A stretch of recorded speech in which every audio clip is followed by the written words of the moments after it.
So last time we had, kind of at the outset, we had determined that we have several quests available to us.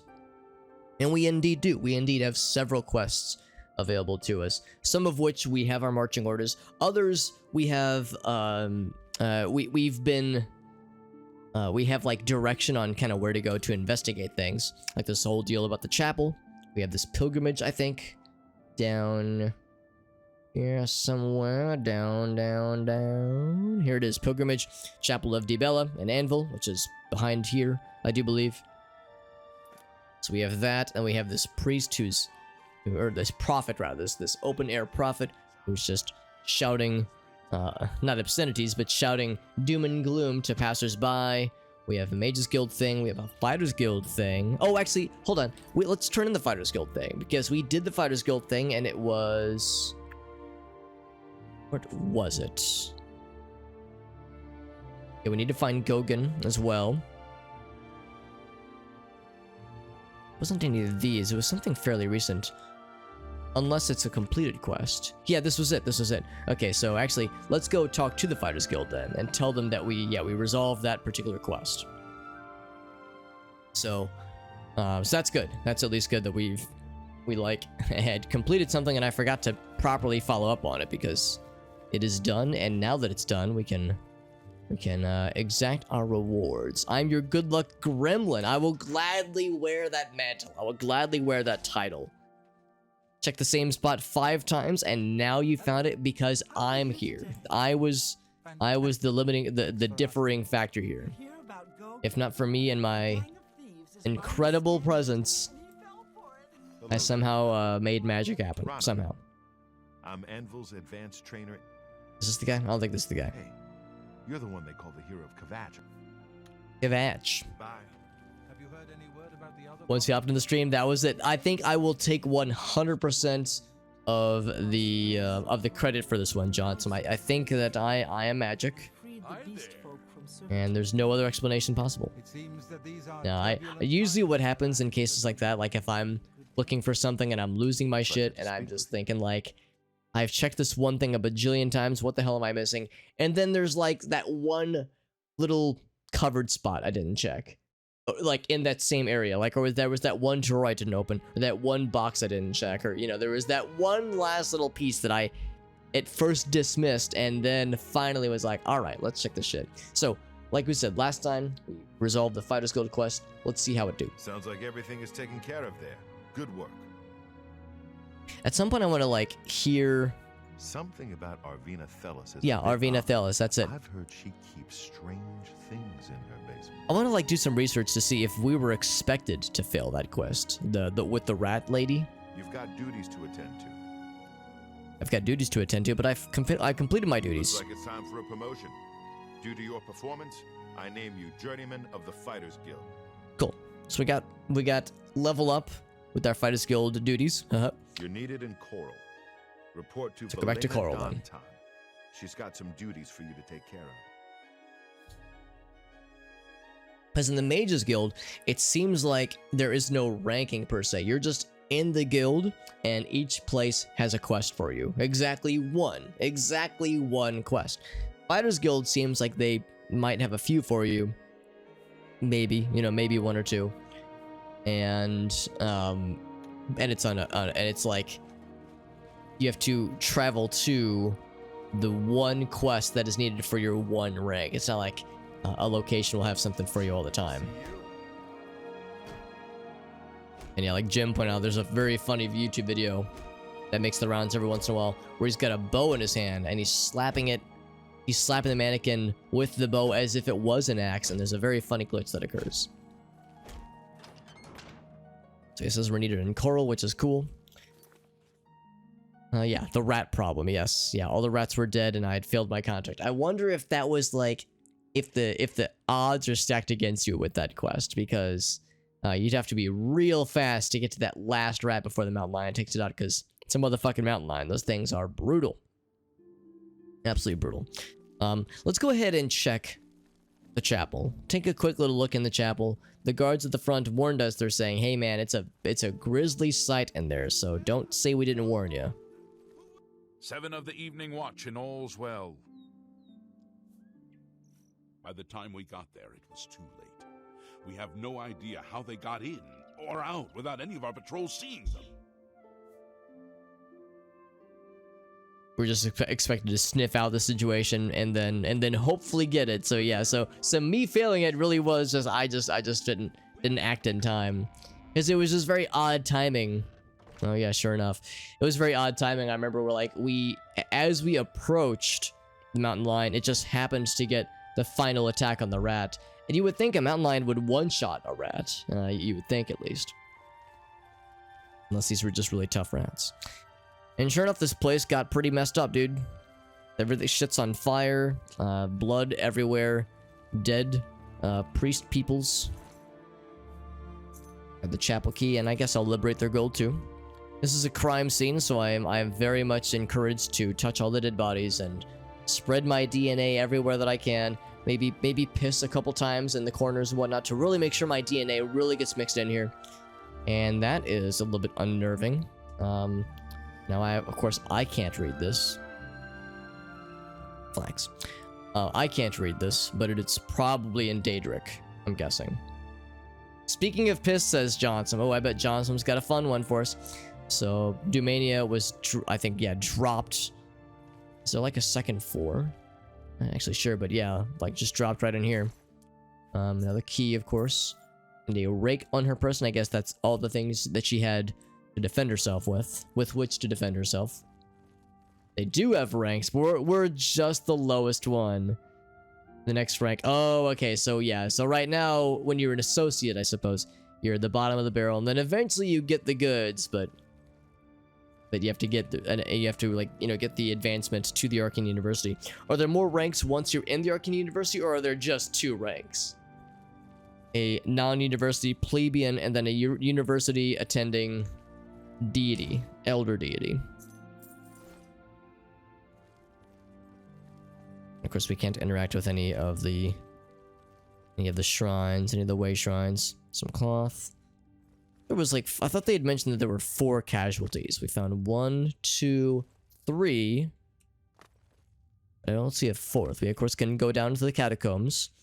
But I was hoping to make some sense of what this is. You know, spelling a message in blood. It's pretty fucked. And it's presumably in Daedric. But I can't seem to, like, inspect it at all or try to, make sense of it. Maybe that means there is no sense of it. Let's continue, though. There are indeed more ranks.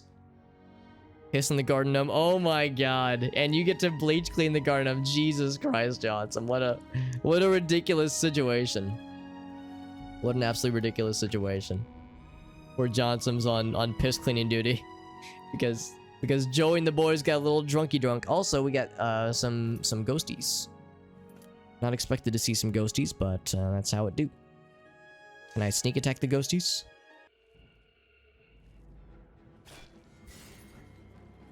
I think I absorbed that shit like a gamer. Whoop. My endurance is being drained. I don't like it. Come to me and try to do shit. And I am technically hitting you. Ouch. My stuff is still being drained though, and I'm very sad about it. I can at least heal while I'm waiting for my shit to come back to me. Shit. Reacquire yourself to me. I need my shit to reassemble itself to me.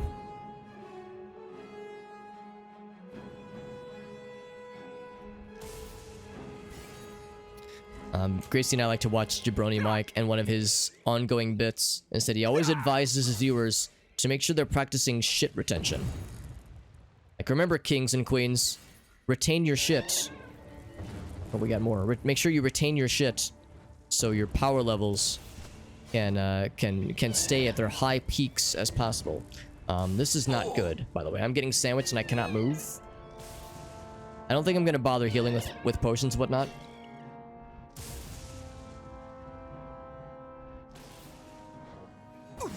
Yeah, they're able to keep the pressure on me. Okay, now I will heal with potions because I'm silenced. Because for a minute there, it was looking pretty dire. I was getting chain stunned. But like, make sure you're practicing shit retention and make sure you keep your power levels up. He would also talk about piss retention and semen retention, but shit retention is the most universal, obviously.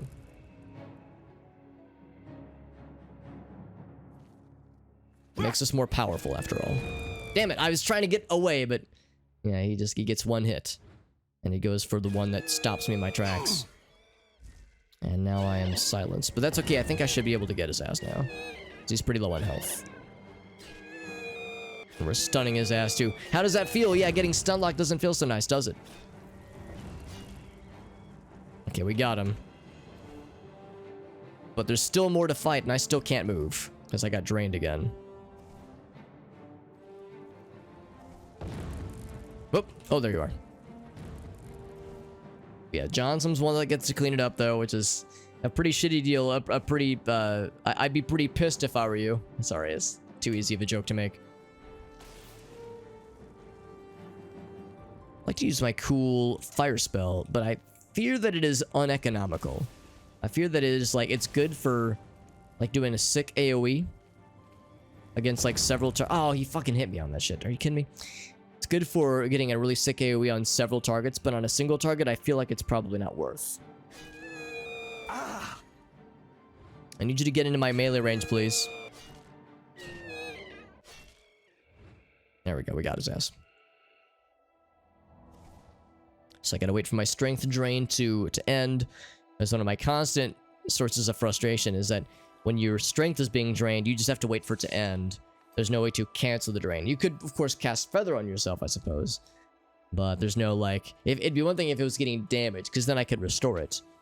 But Dispel does not work, and Restore does not work, which is kind of frustrating sometimes.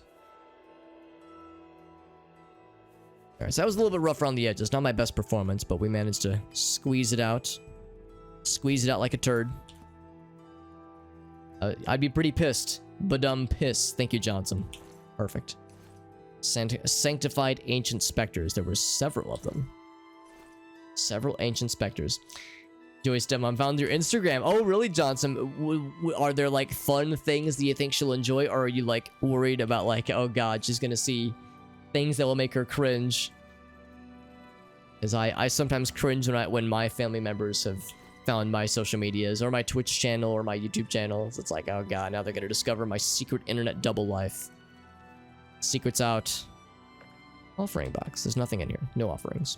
Also, Alexandra, good to see you, friend. Hope you're doing well. Better to be pissed off than to be pissed on. Hey, man, speak for yourself, Red Herring. Just kidding. Probably. Probably.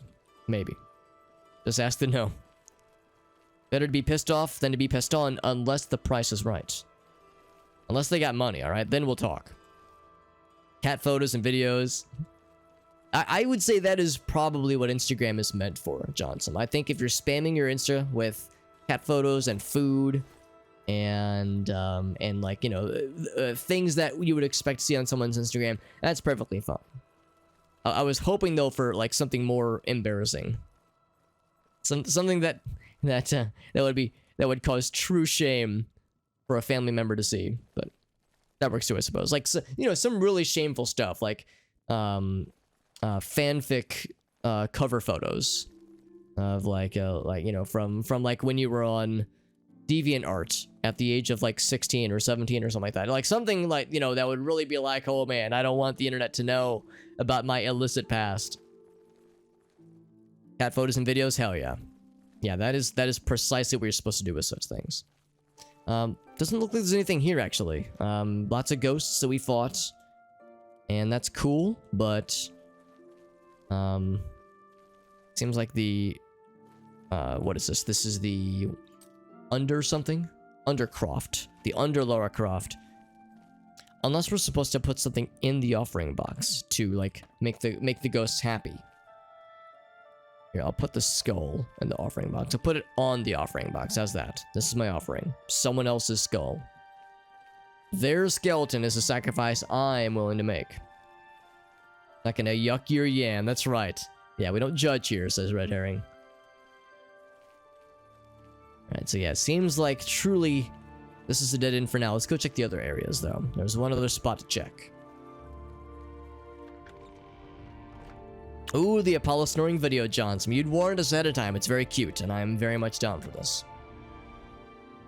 My Christian grandma. There, yeah, exactly, Alexandra. Exactly. That's the kind of energy I was hoping to hear. I was hoping to hear about some borderline. I mean, it's Instagram, so you can't get too NSFW, but some borderline NSFW furry art or something that like, you know, like I wouldn't be bothered by it, obviously, but yeah, like a 90-year-old Puritan Christian grandma would be like, "Dear Lord Heavens, what is my grandchild up to on this here internet?" It's the best old lady voice I can do, by the way, so I've not been practicing. That's not true. I have been practicing, just not as much as I would like to. Are there going to be spooky things? Actually, there might not be spooky things at all. I'll take your Argonian accounts. I'm in your desks stealing your Argonian accounts. Although the only Argonian account I care about is the Lusty Argonian Maid, which we found an entry for last stream. And it was as lustful and Argonian and scaly and taily as one could ever hope. It was pretty impressive. I like the part where he was like, I need you to quote-unquote polish my spear, wink. That was good. Also, I'm going to steal all of this because this will do well for the Thieves Guild as, let's get illustrations too. Do well for the Thieves Guild as fenced goods to make some monies. Yeah, oops, my commissions are open. Oops, I accidentally posted my commission page where people can send me anonymous messages. Maybe not anonymous, but messages on how to take my commissions, all that jazz. I'm here to encourage such things. I know I want to encourage the best and most degenerate of like cringy circa 2012 deviant art kinds of shit posts. That's exactly what I'm looking for, honestly. Little snories. Oh, that's fun, Johnson. That sounds very fun. This is part of DLC Gundam Guy. I had a theory that this probably was considered a DLC thing. Do you feel like it would be better for me to not do this yet? Like, do you think it would be worth my while to hold off and save this for later? Or do you think it's okay for me to do this before the main quest is done? Which is to say, you know, we're not terribly far into the main quest, I don't think. Memoirs of Morrowind. I'll take it. Lots of cheap wine, some slightly better wine, but still nothing too fancy, obviously. Made some cool art. Alexandra, all memes aside, if there was any art that you'd like to share, you're welcome to do so, by the way. You can either post in the chat, like if you got like if you have an Instagram or even a DeviantArt page. DeviantArt is still around, obviously. I mean, for my money, the height of DeviantArt was, like I said, like circa 2013, when it was a more quaint operation. You know, nowadays everyone knows about it, but back in the day it was more underground and you had to dig deep for the good shit. And by that I mean, you know, wink, the good shit. But yeah, if you got an art page, you can absolutely share that, Alexandra. I am always encouraging self-promotion, just as long as people aren't trying to like actively draw people away, you know, as long as people aren't being like, oh, don't watch this streamer, watch me instead, or watch this other guy. But like, yeah, if you got something you want to plug, you are welcome to do so. Additionally, I'm gonna speaking of plugging, I'm gonna do a quick plug myself of my own socials page, because in my Discord server we have an art channel within the Discord server, which is also a great way for people to share their works. So yeah, all memes and jokes aside, I am 100% in support of these fun things. Cheap wine is the best wine. Well, it's something. It is definitely something. Because quantity over quality.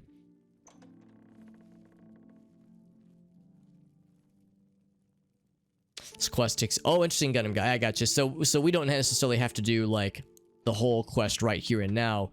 it would be a quest that would take us a while to properly resolve. Conjuration, very nice.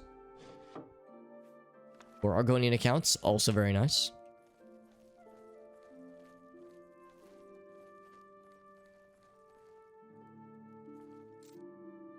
Actually, what am I doing? I can just do one of these for 9 gold.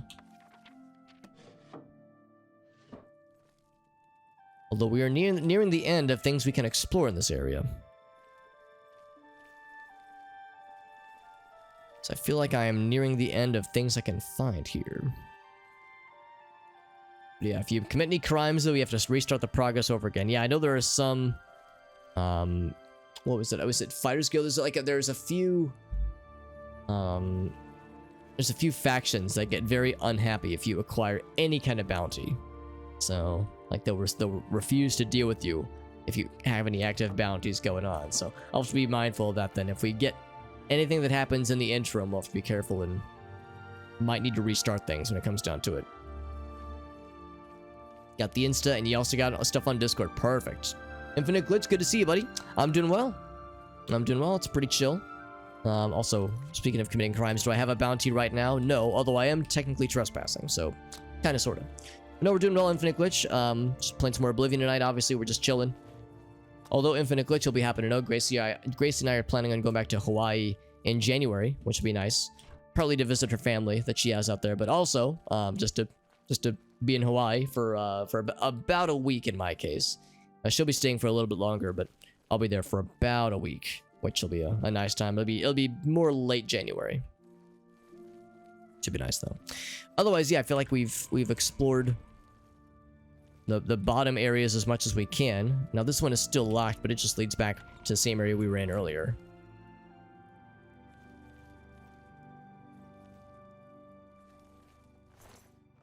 Because we already explored this. We fought a bunch of ghosties.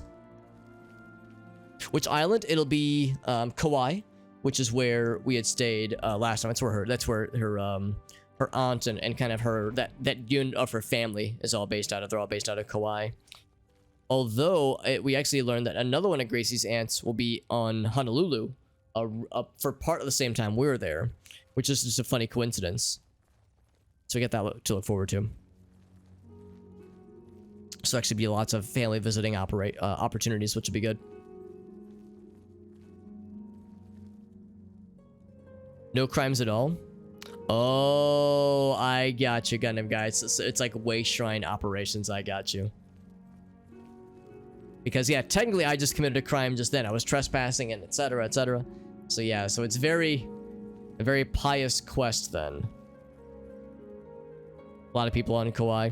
We loved it when we went back in this previous January, and it didn't seem like it was overly crowded. Obviously, I mean there was definitely people there, and it was of course lots of tourists, but it was pretty cozy. We really enjoyed our time there. Flight Stream, was it Flight Simulator specifically?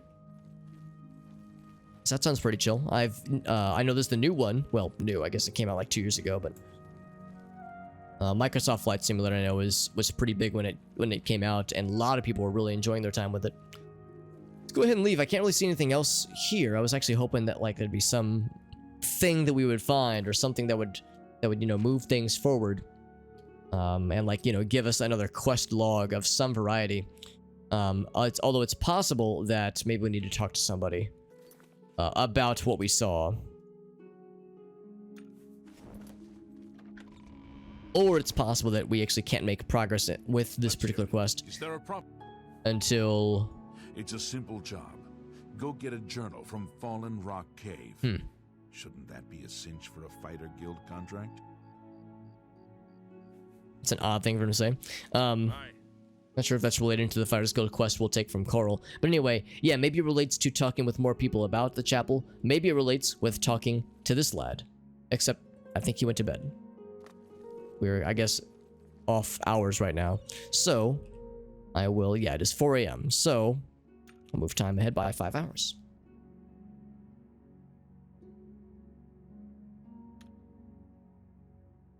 Is there no one There we go. who would stand?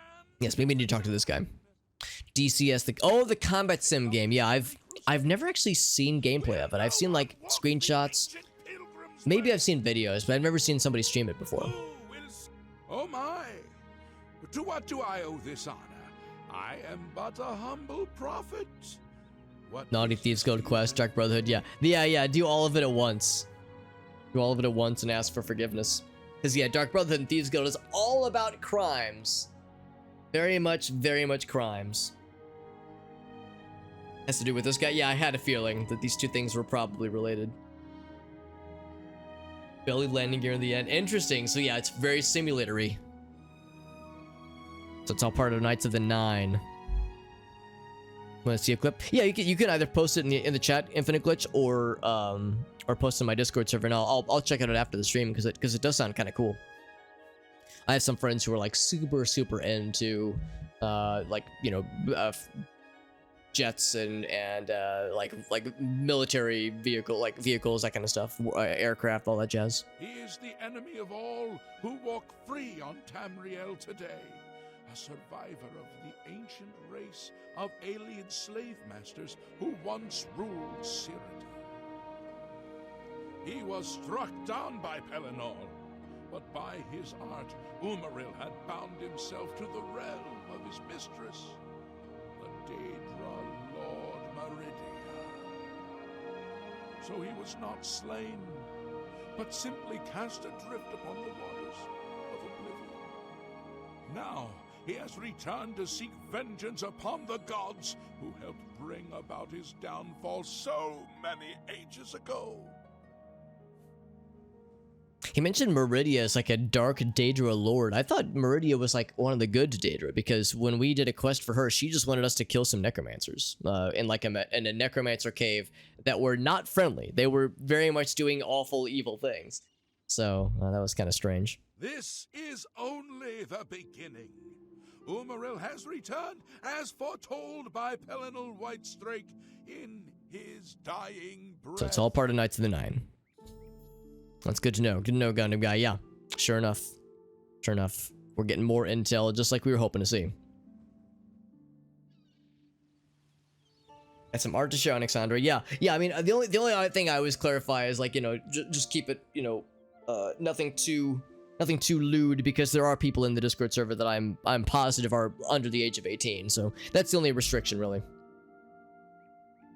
Got a clip? Perfect, Infinite Glitch. Yeah, I'd love to check that out just to kind of see what the game's like. Yeah, let's tell me more about this person. Unfeathered. He's a chicken. Who ruled over this land for long ages before the rise of men. He was cast down by Pelennor Whitestrake, but Umaril's spirit survived, and now he has returned to seek vengeance. Pelennor Whitestrake makes me think of the band Whitesnake, which would actually make this whole situation much more entertaining. It's interesting already, but like the idea of all this being set to the backdrop of Whitesnake's music make it even more enjoyable. Remember the old tales. Saint Pelennor, the divine crusader of legend, Alicia's companion when she overthrew the rule of the aliens 3,000 years ago. Pelennor, with the aid of the gods, fought the alien sorcerer King Umaril and slew him. But Umaril's spirit survived, and he has now returned. Didrik, Prince of Light. An anti-undead. Yeah, that explains it, because they definitely didn't. They were having us fight necromancers, which is to say they did not like undead things. Just no dongers. That's pretty much all I ask, honestly. Yeah, it should be fine. And a little sock, perfect. I love cat videos and or pictures. That sounds delightful. Trying to get better making clips, yeah. It's tricky because, yeah, like, the art of like saving good clips takes a while to get the hang of. I'm still working on it myself, Infinite Glitch, trying to know what things are, you know, that I consider to be clip worthy that other people might enjoy. It's hard sometimes knowing what's going to do well.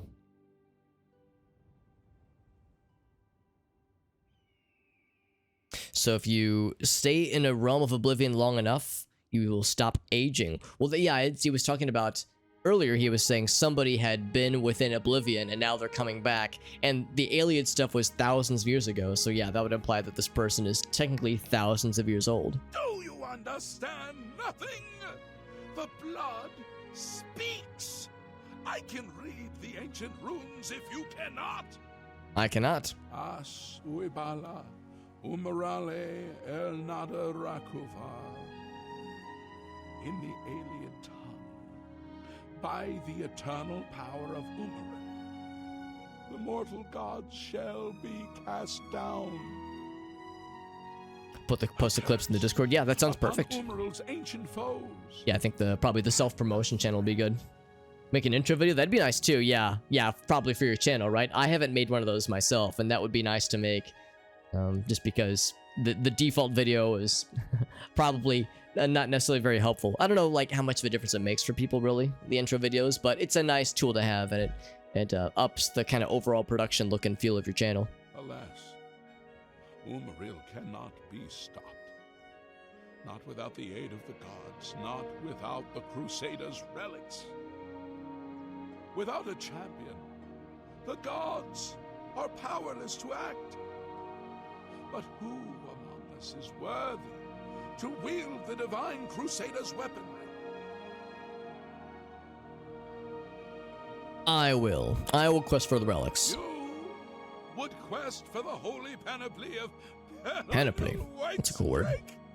The legendary relics that have been sought by mighty warriors throughout the ages? Yep, that's me. Are you a worthy knight? Probably not yet. Well then, hail, hero of Catchy!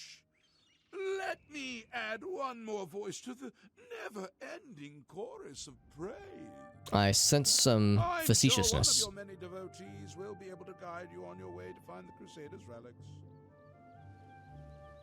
All right, tell me about him. The weapons and armor of Pelinal Whitestrake, Alicia's comrade, granted to him by the eight divines.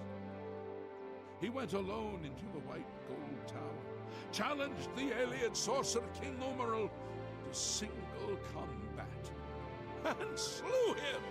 Cool. Alas, Umaril was not truly slain, but only cast beyond the bounds of earth.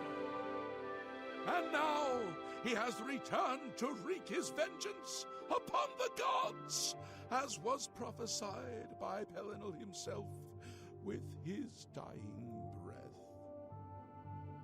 Only a true knight, wielding the holy relics of the divine Crusader, has a chance to defeat Umaril. But alas for Tamriel, the Crusaders' relics have been lost for many an age. Who now can succeed in the quest for the relics, where the greatest knights of legend all failed? This guy's not one for conciseness with his speaking, is he? He's very verbose. He's very... It's like, hey man, could you tell me about this thing? Yes, but first I need to tell a very elaborate tale that will take several minutes, so you should probably grab a snack and maybe grab a seat. Divinity is based on faith, but not godhood, per se. Interesting. So yeah, so you don't need superpowers necessarily to ascend to the divine status. Millennials is the Doom guy from Elder Scrolls. Is that to say, like, was this character in Arena and like Daggerfall, or do you just mean that this person has been like a hero that we just hear about constantly? Because I don't know if I've heard about him myself, at least, but since I've only played this game in Morrowind, I'm not exactly an Elder Scrolls expert. Once there were 8 divines. Then Tiber Septim became Talos, and the 8 became 9. I followed the old way of honoring the 8 while also giving due to Talos, the one who ascended. Okay. What about this relics situation? Are you a worthy knight? Yes, I am. Then I'm sure you will have no trouble He says. finding the relics on your own. You clearly need no aid from man or God. Why do you come to me for aid, worthy knight? I like that. We're like, hey man, I want to talk about the quest of the relics. Are you worthy to talk about it? Yeah, here are my deeds. Okay, cool, you don't need my help. Are you a worthy knight? I think so. Okay, you don't need my help. It's like, well, then why are you offering to talk about this if your answer is, nah, I don't give a shit. All right, so let's try the last one. I have no claim to fame. Let the gods be the judge of that. I cannot see into men's hearts. I see only their words and deeds. The gods grant insight to those they deem worthy. Why and how they act is not predictable. What I can tell you is that, traditionally, knights who wish to quest for the relics would walk the pilgrim's way, travel to the way shrines of the 9 divines, pray to each of the gods in turn, and ask their favor upon your quest. If the gods deem you worthy, you will be granted a sign. Go forth with the 9's blessing. Okay, so there's what Gundam Guy was telling us about. So we finally got some intel. In order for us to have him believe us that we may or may not be worthy, he finally relinquished to us some info. The more we tried to convince him, like, yeah, we can try this quest, he was like, okay, then I'm not gonna share anything. Like, dude, what the fuck? For those who would repent their past deeds, walking the pilgrim's way is a traditional way to cleanse yourself before the gods. Follow the map I gave you. I'll give you a map, that's nice. Visit the way shrines of the 9, pray, and wait for a sign. He was defeated, but not destroyed by Pelinal the Crusader. Now he has returned to seek vengeance against the gods. Only a true knight, wielding the holy relics of the divine Crusader, has a chance to defeat Umaril. Alright. So we exacted all the intel we could from this guy. Pelina was first introduced in this game, but he's just a badass. I gotcha. Just gotta be, yeah, he's gotta be really humble, yeah. He talks about how you need to be like all the greatest knights in the world. Look well upon this chapel of the you know, could not match Pelinal. And Pelinal is like so amazing. It's like, okay, well, here's our deeds. It's like, I don't care. Yeah, he needs humbleness, I suppose. Although humility, it sounds like humility isn't what they need necessarily. It sounds like they need somebody who, you know, can stop Mega Satan from descending, or from ascending, I suppose, and killing everybody, or whatever his doom and gloom prophecy is. But anyway, so we finally did get some intel out of this guy. We know about the pilgrimage, and I think he said he gave us a map. Or actually, maybe that just means he marked things on the map for us. And I don't think that he did. So yeah, I think he probably gave us a physical map then. I stole a lot of things, by the way. Stole a lot of things that we need to sell.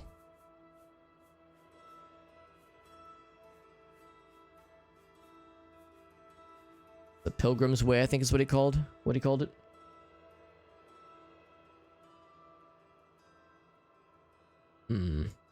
Was it the Ramblings? No, that's something else.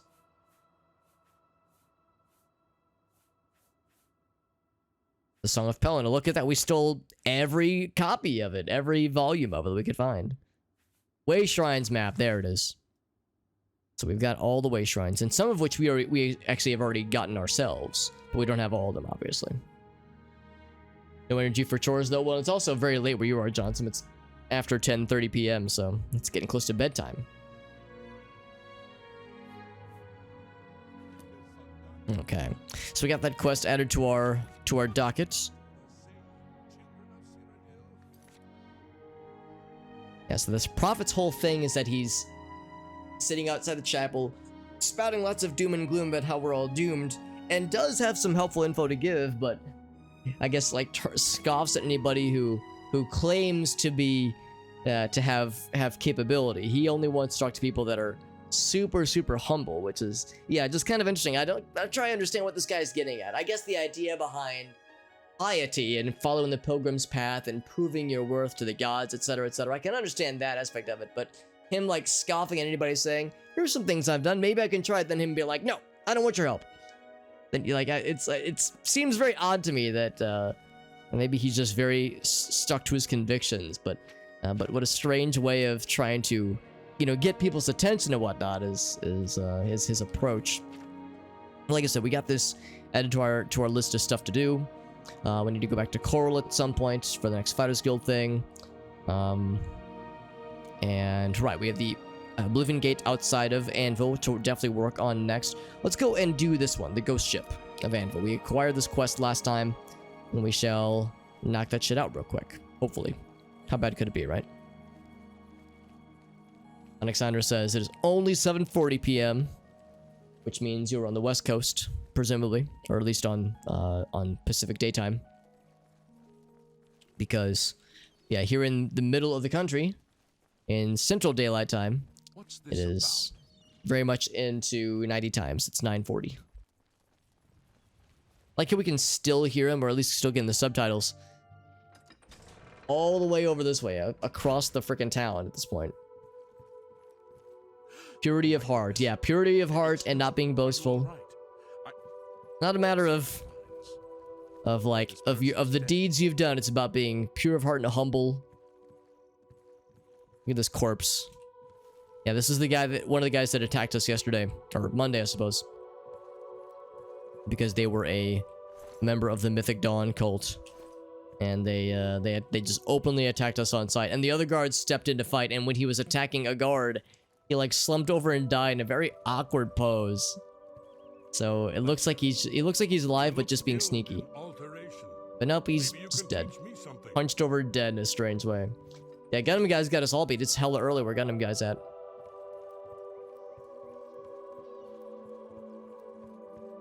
I started my stream an hour ago, so that means it would have been like just after like 3:30, 3:45, thereabouts.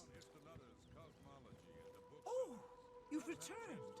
I do hope you have good news. Right, so we have our marching orders. We have the key for this area, I do believe. I don't think there's any other entrances we can take.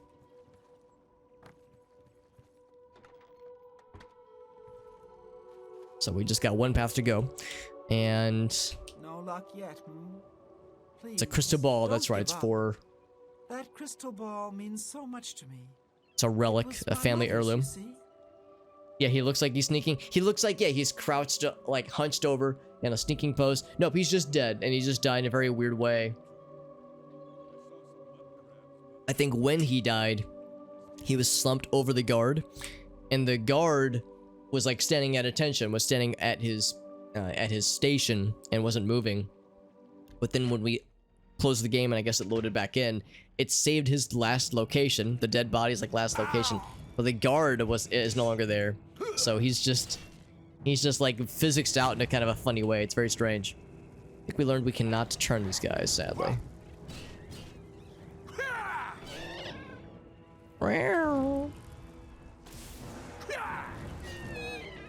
Wait, this is the best turning undead spell that I think we have right now, so I'm hoping we can get some more better ones at some point.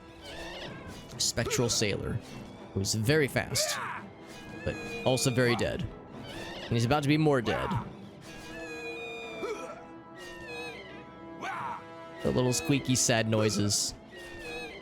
I want to hear noises like this when I play Phasmophobia. Not the stereotypical horror movie ghost noises. I want the sad little noises. Got his cutlass. I actually don't know if we've seen a cutlass before in the game. That's kind of cool. Had to get up early before the power. That's right, because you said the power is very shitty sometimes. That's frustrating, I'm sure. Alright, time to crack this bad boy open. We're gonna get it first try like gamers. Absolutely. Full confidence.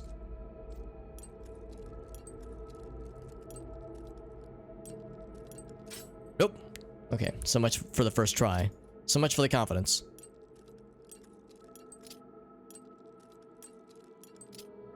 Alright, one more.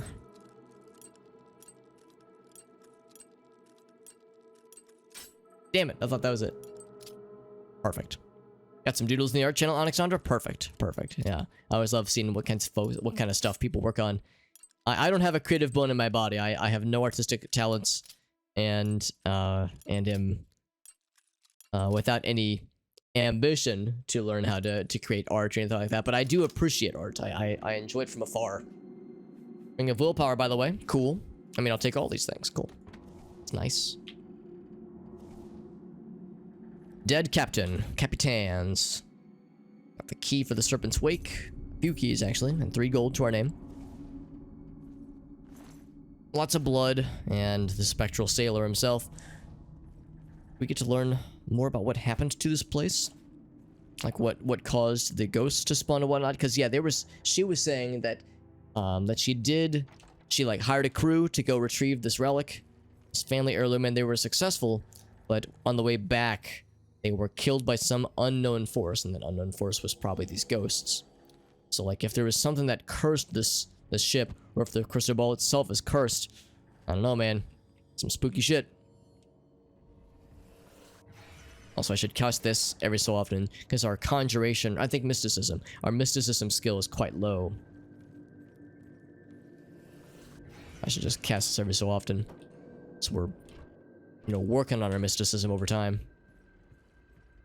So I should save.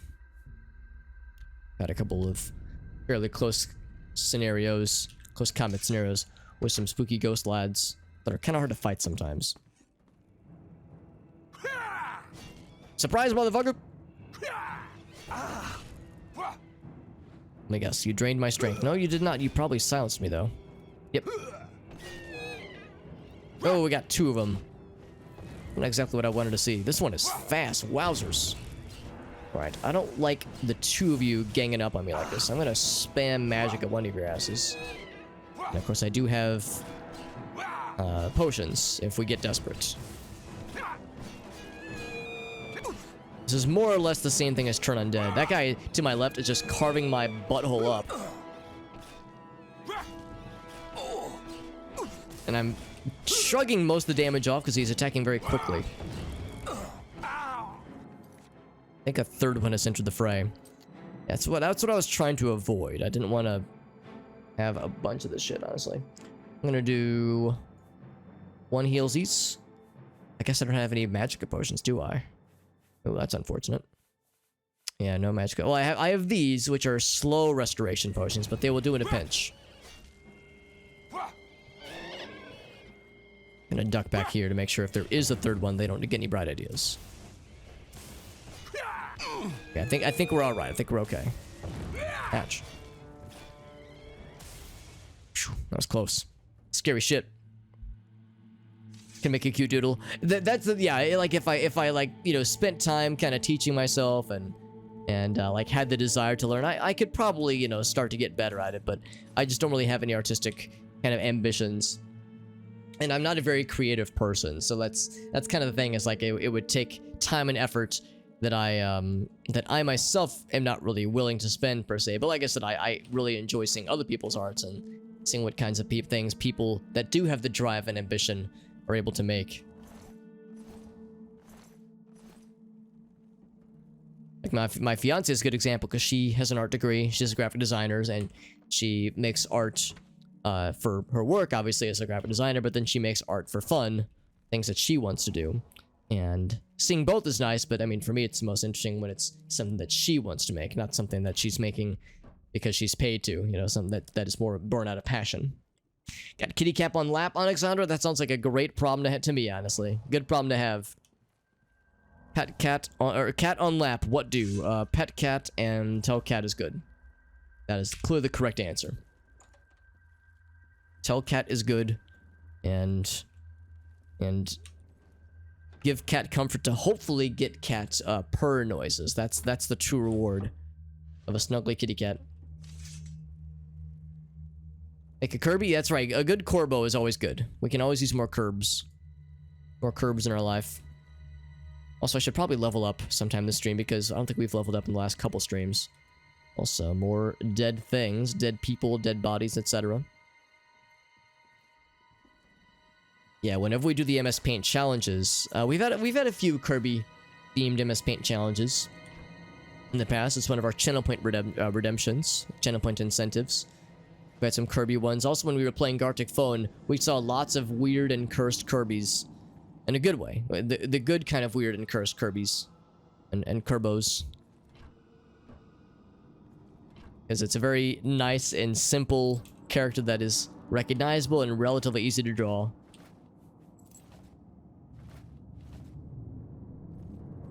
So we found the next floor. Cargo hold. I'm sure there's going to be even more shit down there. More dead bodies. You already know what it is, baby. Torches and ginseng. They go together so well. And all these sailors' cutlasses. Cutlass or QT lass? Lots of dead people. Oh, yeah. Oh, yeah. It's not terribly surprising. She warned us ahead of time. She was like, yo, there's some dead people down there. And I don't even know what, man. I don't even know if she knows about the ghosts that are down here. But she knows that the crew got murdered by some unknown force. And that she wanted us to investigate. Getting all these keys that we don't necessarily need. We got them. Also, this guy somehow ended up on the table after fighting a ghost. Not sure how that quite happened. So what's the note? Sure to have the money. This is an unrelated note, I'm pretty sure. Pretty sure that's just like a standard note that you'll see a lot of times throughout the game. So, because I remember the first time I saw it, I was like, whoa, what could this mean? But it's like, there are just random things like that kind of littered throughout the game. Let's go and level up. Quick little level experience. Let me level with you. We got intelligence, bam. Strength. I'm tempted to get willpower or speed up to 100. Willpower, of course, is the good one, given that destruction, alteration, and restoration are pretty big. We'll keep on these two. This one, of course, is the governing attribute for blades. This one is the big one for several things that we do. But otherwise, I guess, agility, I guess? So agility's fairly low for us. Or endurance, which gives us more health. Which helps for blocking and such. Luck is also pretty good. In fact, I might put it towards luck. In Morrowind, luck starts to get pretty good after a while. I don't know how it is in this game, but I remember in Morrowind, you were kind of encouraged to go for luck. Icy dead people? Excellent red herring. That's some good shit. Yeah, they add some cool flavor text. Of course, they don't really functionally add anything, but it makes the world feel more alive when it's like you're rummaging through someone's desk and you find post-it notes that to you have no context, but to them, you know, give a little bit more insight into what's going on. I keep wondering if I should go for agility since we're, you know, the fact that we're getting stun locked so often in melee combat. I think that would be an agility thing, not an endurance thing. Because of course health gain per level is nice with endurance. But damage done by bows, like that wouldn't really be as much of an issue, obviously. Total fatigue is nice, I suppose. And I kind of want to just go for luck. Because it governs no skills. None of these would govern skills that we care about anyway. What does endurance govern? Block, heavy armor, yeah. Interesting personality is the governing attribute for illusion. Makes sense. But yeah. Yeah, agility's for recoil, exactly. Well, let's do this one for now. 22, by the way. 22 years young. Yeah, we already turned 20. We already turned level 21, so I can't make the joke about how we're of legal age to drink now. Down we go. One ghosty. And, okay, and one behind him as well. In fact, I think he already saw us. He did indeed. Indubitably he did. And so you cannot hide behind this ladder as an object to block projectiles.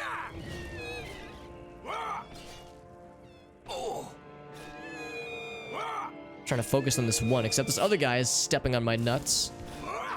So I'll step on his nuts. And in retribution.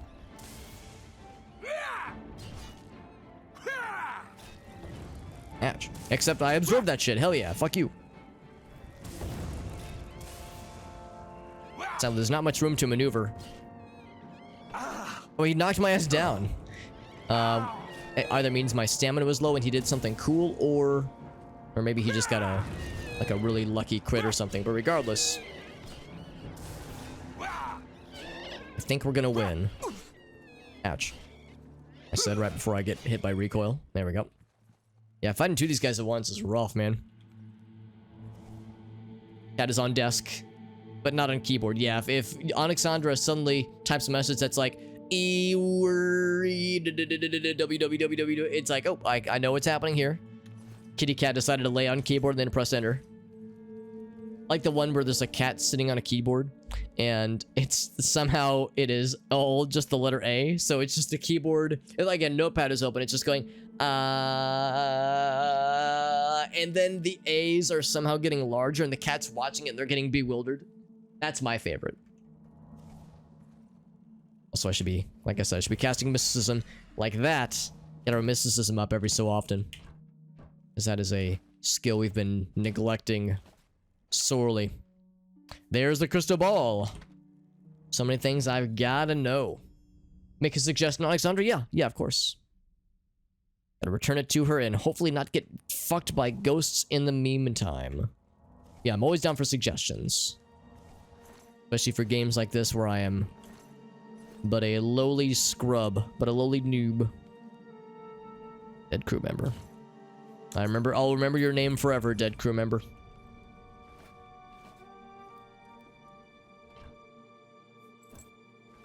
Lockpicks and the spare gold, because I'm definitely struggling for gold right now. Lord knows.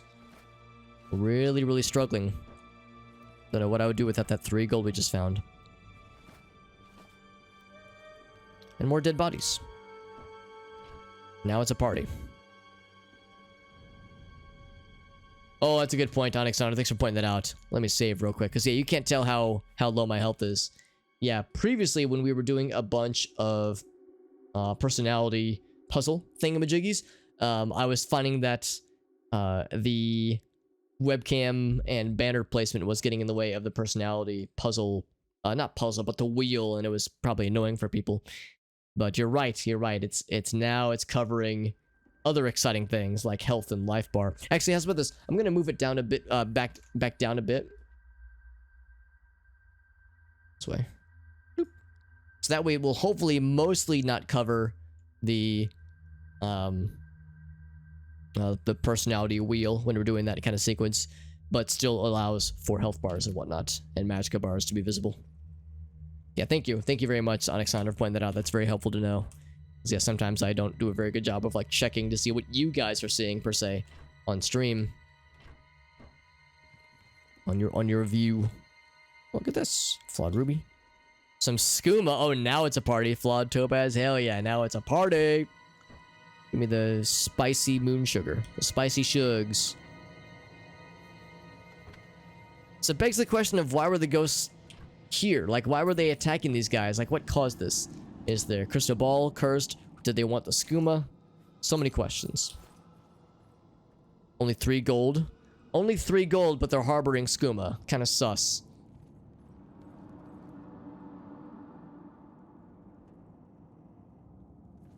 Why'd you get go up slow? Yeah, it was just me holding the up and down keys, Alexandra. It was probably clear like why it was going so slow, but I was using the arrow keys. Mercifully, they finally added like a Control Z option when you're fucking with the overlay of how things look in OBS. For a long time, there was no Control Z like undo option, so it was much more of a struggle trying to get things exactly precisely where you wanted them. Now it's much easier. Like making, you know, more deliberate movements as opposed to using the arrow keys like I was doing it just here. Well, she's gonna be very happy. We found her the goods. You did it. You actually made it back with a crystal ball. Oh, thank you. Here, please take this. Red wave. It's the captain's enchanted cutlass. I managed to grab it when I was in his cabin before his spirit chased me out. Oh, thank you so very Okay, so it's the much. spirits of the crewmates. But again, it begs the question then of, well, what caused them to die then? Red wave. It's not bad. It's not bad. But it's not great either. Drain health on strike. It's okay. It's just okay though, right? 12 damage. 12 damage wasn't even very good, but when we were using a one-handed weapon. So I'm gonna be very snooty and be like, no, fuck this. I'm not gonna take it with me. Of course, we're kind of weighed down anyway. Here's where she's going exactly. Please help. Have pity on an old She didn't even say anything. fucking need for it. Thank you. She didn't say jack shit. Blessing. Oh, hello, dear friend. Let me just say once more how happy I am to have my crystal ball. Kitty cat wants bedtime, I'll yeah. never forget your That's what Grace's selflessness cats do. and Grace's cat's like favorite spot is just chilling on the bed. Accessibility features, it's nice. It is nice. She might just die at some point. Yeah, that's the first thing that comes to mind is if this heirloom is somehow cursed. Or it's a crystal ball, so maybe she was trying to scry into places unknown or even forbidden. I mean, she's just moseying. He says, I'm out of here. See you later, nerds. Who knows what it has, what the future has in store for her. What's about this? We'll give this at least a more or less proper storage place. Whoops, did I do it right? Okay, I did, yeah. So it's not just sitting out exposed to the elements. Alright, so we got a number of things resolved, which is nice. What else were we sitting on? As far as things we can do here. We'll probably go ahead and do the Oblivion Gates here. Just outside the city tonight as well. There's something else down here, I think. So yeah, this one, Dunbarrow Cave. So it was a captain, a pirate, captain of the Black Flag. It's defeated by the first Count of Anvil. There's allegedly a hidden underground cavern beneath the castle, which could be something to investigate. So that could be kind of cool. What if she killed them? Ooh, wouldn't that be interesting? Yeah. She killed them, like, to punish them because they were going to sell it for a higher profit, and their vengeful spirits were left to remaining there trying to, like, get her ass, trying to get her in revenge. Or she just didn't want to pay them, maybe? Yeah, what if she's the villain? What if we just aided a cruel individual? It's hard to say. Eastern Neban Bay, that's further off. Yeah, that'd be further east, obviously. Deep Scorn Hollow is, I think... Oh, it's north. It's actually closer to Leowen. Never mind. We, of course, know about the door. The mysterious door that is opened. And then Crowhaven is pretty nearby. It's the Slaughterfish folks. This one is... Oh, that's just university stuff. Battlehorn Castle, obviously. Nernroot, of course, the classic. Malata is, I think we also found, is further east.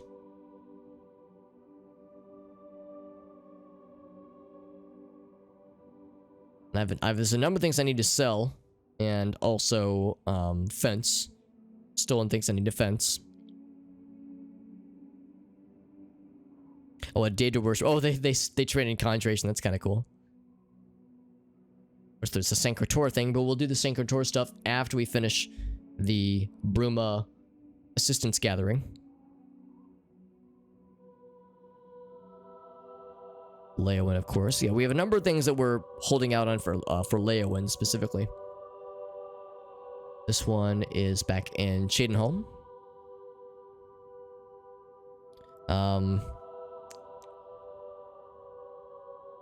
And yes, Fort Strand is outside of Anvil.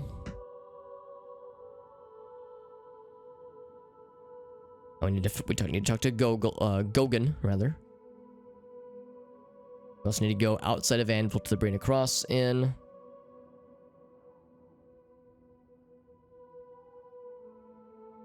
Okay. So that's about this. Yeah, I kind of want to follow up on this one. This legendary story about pirate Toradon. Is that AP? Toradon Ap Dougal? Or Dougal, I suppose. Was defeated by the first Count of Anvil. So maybe we need to look more in this castle then.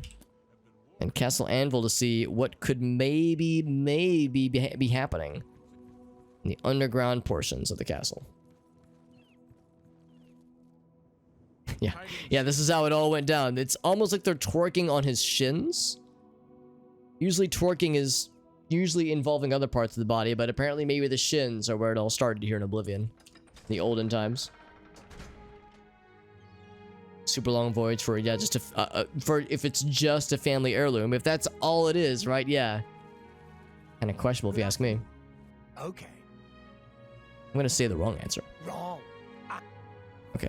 Mirabelle Monet is quite a woman. Quite a woman. You too. And yeah, we also need to talk to Gogan. I've never actually laid eyes upon Gogan, so I'm not exactly sure that he exists. Is there something I can do for you? He probably does. But we've yet to find him. In fact, there's this house right there. But I think there's a particular bar or like tavern he likes to hang out, in which he likes to hang out. I've already told you pretty much everything I know about their I say she might be en route to Gogan's place. Is he stopping in here, actually? Oh, here's the lady. Hello there. Yeah, I feel like I'm tailing her now. She says, I want the wine. I see you. Hello. Heard any news lately? Wilbur. The shipmaster Heinrich Oakenhull has a wood elf. This guy, that's right, we learned this guy likes to hang out from noon to like 8 p.m. See a lot of human Just chilling in the tavern. I don't know if it's even legal in Syria. Goodbye. You too. You live like the right one. She's like, all right, now I'm working behind the bar. I'm the barkeeper now. 6,000 channel points got him, guy. Ooh, you could do some goofy and strange channel point redemptions if you ever felt the need to do so. Useless Fighters Guild. Hey, you're the one they call the hero I love of that. Kvatch, Useless aren't you? Fighters Guild, you're The one horrible. that Oh, sold- you're the hero of Kvatch. That's right. Oh, the poor little rats. Poor little rats. Yeah, this guy, of course, wants to sell us his house. That manor is still for sale. His if you're manor. interested. Guess I If you should want go to ahead and go buy for it, right? Veneris Manor, it's still available for a modest price. No questions asked, please. Interested? Sure, let's fucking do it. I don't think there's like any more intel to gather or any other things to know about this manor. It seems like it's just pretty much what you see is what you get. So here we go. Excellent. Here's the key to the front door and the deed of ownership. I hope you enjoy your new home. Now, if you'll excuse me, I must attend to those pressing matters I spoke of earlier. Good day. I'm kind of curious about what pressing matters he needs to deal with. Because, yeah, he was saying he wanted to be rid of this house. Because he has other stuff he would rather, like, spend his time with. So, I wonder what those pressing matters could possibly be, actually. If I were to commit a small amount of stalking. Stalking is such an unkind word, right? We'll call it friendly...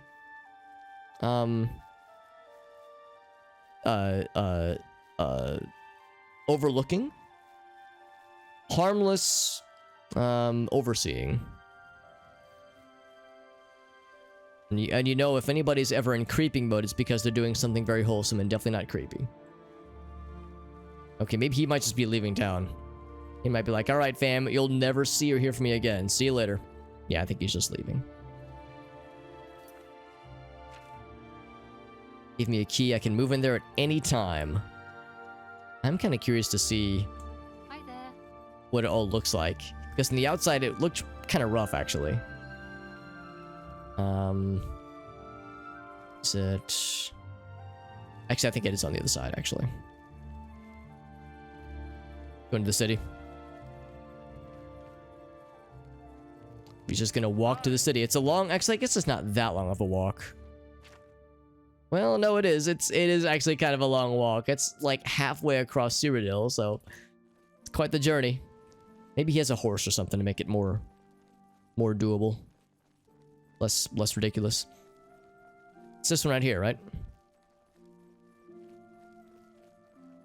Yeah, with its like overgrown vines on the roof. Was that ours too? No, that's part of the castles, I think. Yeah, part of the wall has fallen away back this way.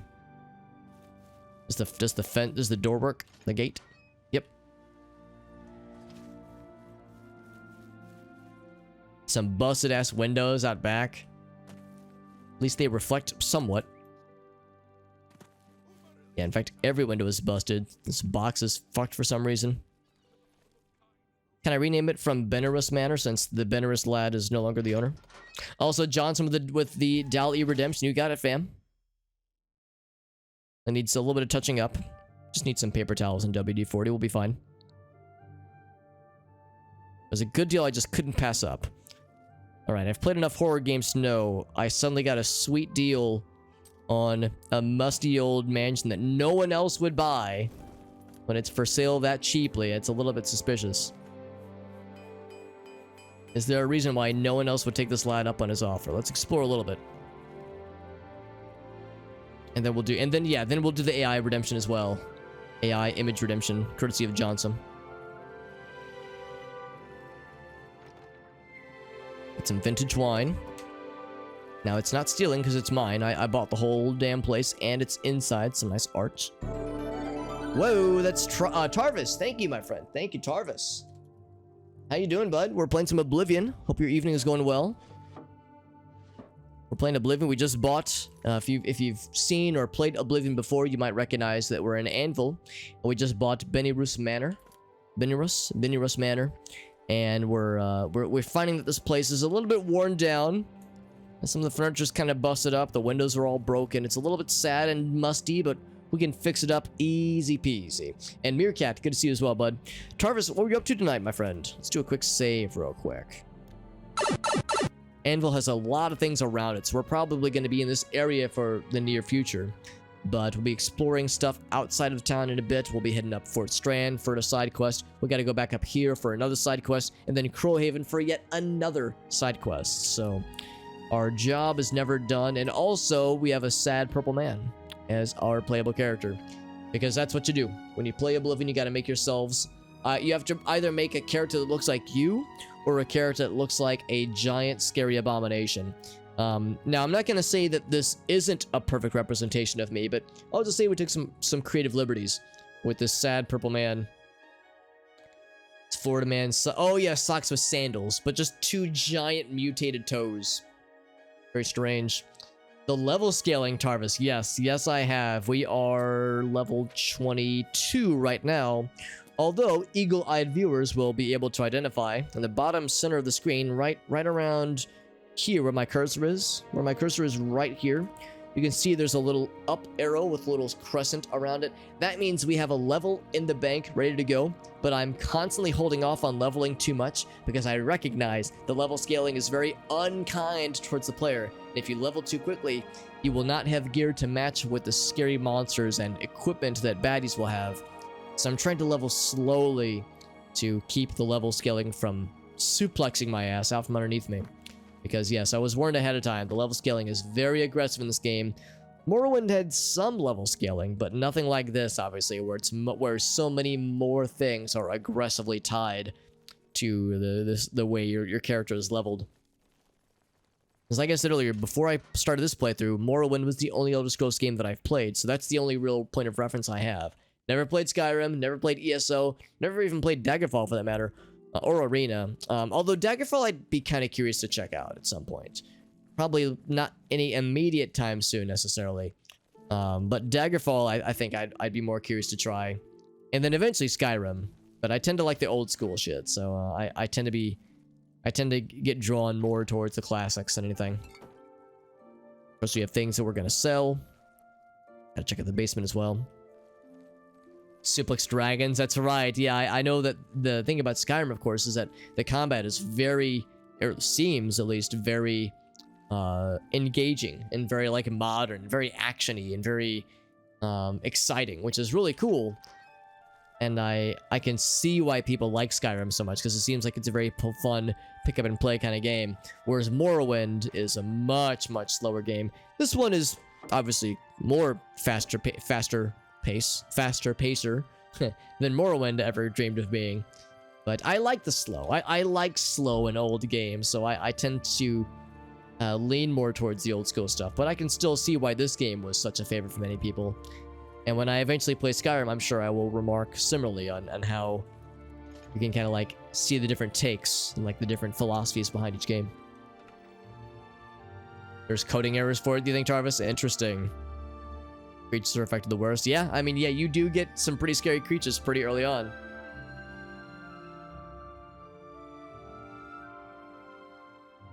Or numbered critters, yeah. I wouldn't disagree, Tarvis. I would not disagree. Because I've maintained this whole time that fighting NPCs is very fun, but fighting bears and the larger Atronox and the larger Clanfears and all these like ultra tanky monsters that are just a slog to fight it's just not fun, honestly. And fighting NPCs is fun because it's a little bit more dynamic, and like the different builds of NPCs is kind of fun, different usually, and also usually they're not as tanky, so they're more like satisfying to take down. Whereas you're fighting a bear, you're fighting a fucking Clanfear or something like that, or the larger Atronox, Minotaurs. It feels like a slug because you're just slapping against this thing with a gigantic pool of health. It's just a damage sponge. So I'd be inclined to agree with you, Tarvis, that the monster shit is the stuff that's the least fun. Same with undead. You go into an alien ruin that's specifically with undead monster spawn tables, and you're gonna start fighting like the really shitty wraiths, the really shitty zombies that take way more health and restore health so quickly, like regenerate health so quickly. It just becomes kind of a chore after a certain point. It's kind of why I don't really explore the ruins anymore. Like there was a point in time we were really going hard on exploring everything that we found. Everything that came across our radar, we checked out everything. And it was really cool for a bit, but then after a certain point, we started getting all these monster spawns that are a pain in the ass to deal with, and it just wasn't worth it anymore. It started to feel kind of samey. So now I only pretty much go into ruins and caves and whatnot if we're implored to by a quest, or if something has already put it on our map for us. For instance, I don't know what's in this place, but we have not been anywhere near this part of Neban Bay.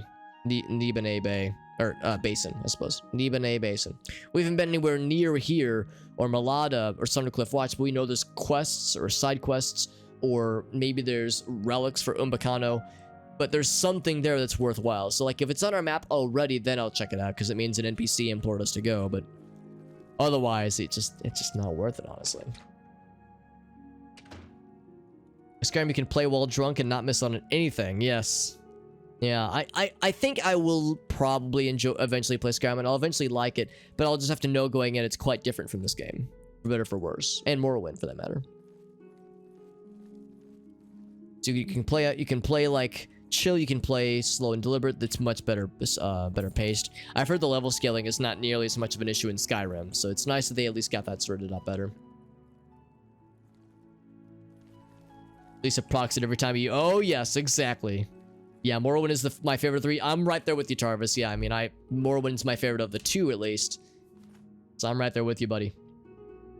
But yeah, the combat is, I would say, the game's worst aspect. And that's kind of a deal breaker for some people, because plenty of people want engaging combat that feels nice and satisfying. Morrowind's combat at the start of a new character is a kind of a slog, honestly. So who could blame anybody for being a little bit turned off by the game when they see how bullshit the opposed dice rolling system is against the player when you first start Morrowind? Exponential scaling hits the exactly. Yeah, it's kind of silly, honestly. Chuck Norris drop kicking sometimes. Yeah, it looks fun and like very satisfying. The way the more like cutscene, almost like miniature cutscenes with some of the special moves you can pull off, and some of the cool shit you can do, and some of the cool abilities you get, the different shouts and the different like physicsy kinds of functionality that they threw into the game.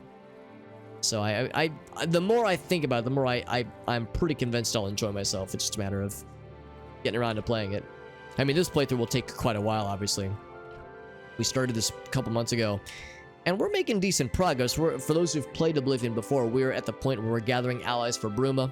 We need to get the armor from Sancretor, and we're exploring Anvil for the first time, but soon after we've explored Anvil, all we would have left to explore for the first time, I think, would be Leyawiin. I think we've went everywhere else as far as major cities. Now, like I said, we've never been this far east, over by like Lake Cannoli. We've never been out this way. We've never really been this close to the mountains either. But we've been to Cheydinhal, we've been to Bruma, we've been to Coral, Imperial City, obviously, so... been to Breville already, so... A lot of these places we've explored pretty well, so much of the time, of course, is spent exploring cities and taking on side quests and all that jazz. Oh, what's this? This is unexpected. I feel like once we've explored all the cities and kind of gotten the lay of the land, it's probably going to move a little bit quicker even. Before we venture that way, was there anything else? I think we just descended more. We descended more into madness. Also, none of these barrels have wine in them. Disappointed. Kind of seems he's good after a bit, yeah. Oblivion was a small team, right? Yeah, it is very much procedural generation for a lot of these things. Which is just how it goes. Yeah, samey and simplistic, which is fine. I mean, I've heard the same could be said for Skyrim and even Morrowind. I love Morrowind. The thing about Morrowind, though, is that the compass in... Well, there really wasn't a compass in game, per se. You had a map, obviously, that you could check on the regular, and it would point out some important things for you, but it wouldn't really tell you where nearby points of interest were, unless you were checking the local map religiously. So it was easier to miss a bandit cave. Like a well-hidden bandit cave or mine. Now, granted, Daedric ruins and Dwarven, or I guess Dwemer ruins, were a lot harder to miss because they were obvious spires and spikes in the distance that looked dope as hell. But yeah, for like the simple bandit caves, those were easier to miss because they were more tucked away. So I don't know if the level generation or even the design of the levels and dungeons was better in Morrowind, or maybe it was just that there was fewer of them, or it felt like there were fewer of them, so you didn't feel as overexposed or oversaturated like you are in this game, because it's so easy to use the compass to just find nearby points of interest. The brutality, yeah, the finishers. Fallout New Vegas, yes, yeah, I've mentioned this before too, it's kind of embarrassing, but I've only played the first Fallout game. I've never played Fallout, anything beyond Fallout 1, and I liked it. I liked Fallout 1 a lot. I beat it. It's a tough-ass game, but we played all the way through it, and I enjoyed my time with it. And I want to play Fallout 2, as I've heard 2 is better than 1. It's also like a much larger game.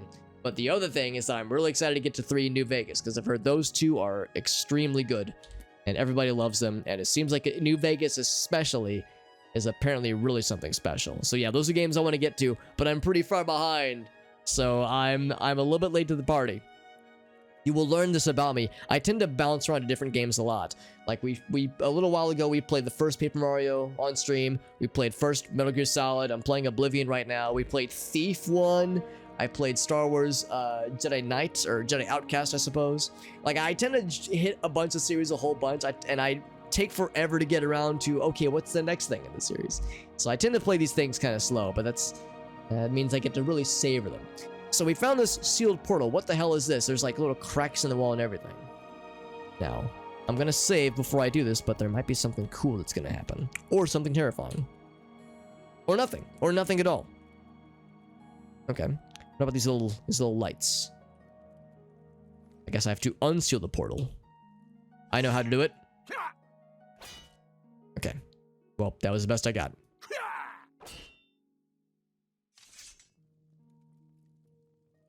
And to be clear, where spirits have leased is the name of this quest, if we want to call it that. But yes, I can make myself at home. We said as we explored this place. Yes. Alright, well, it's a sealed portal. We don't know how to unseal it, but it's there. I'm curious. I'm very curious. Was there anything else? I think I checked these already. Fallout 2. Oh, you think New Vegas first and then 3? Interesting. Because 3 came out before New Vegas, so I'd assume that 3 would be played before New Vegas. Also, Farsight, good to see you, buddy. Yeah, I've heard Fallout 2. I've heard Fallout 2 is really good. It's also the same old school turn-based kind of strategy game approach, which is quite different from 3 and New Vegas, and 4 for that matter. But I think I'll like it. There's also mods to get to fix the... Oh, yeah, I've heard that... Yeah, I've heard that you have to... Some mods are encouraged. Same with 3 for that matter. The story's not related for 3 in New Vegas. That makes sense. Yeah, because they tell us different stories. Because they were made by different development teams, as I recall. Hey, this little... See this little guy here? This little, like... This little carving little... This little line, this little canal into the wall. I don't know. I don't know if I'm, like, seeing things where they don't need to be seen. But... I'm trying to be more observant of this place that we just bought. And have no idea what to expect. The portal is awfully curious. I wonder if there's, like, more...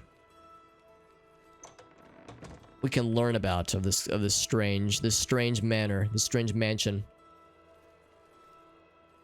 And also if there's ways to upgrade it and spruce it up a bit, because it needs some work, and I don't know how to apply said work.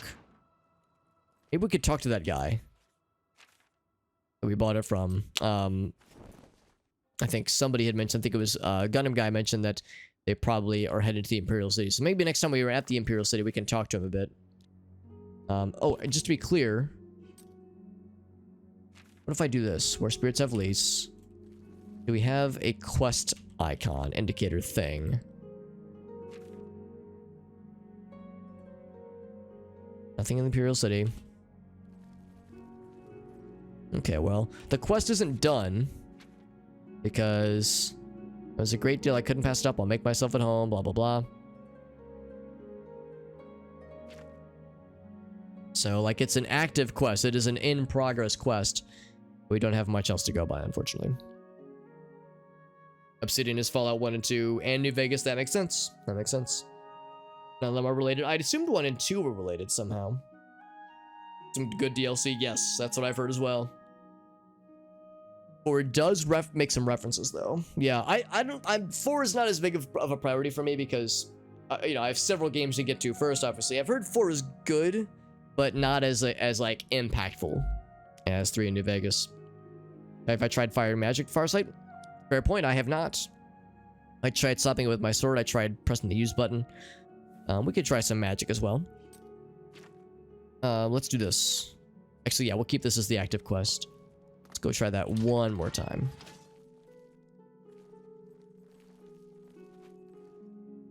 Just down in the dungeon. Down in the dungeon, just Hoople and me. We'll try throwing some magic at it and see what it do.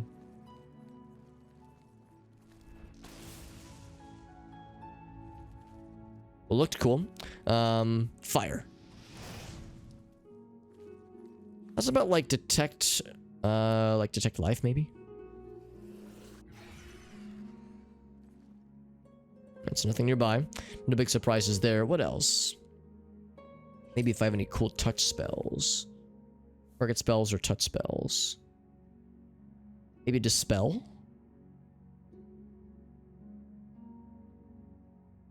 I think I have a dispel on target.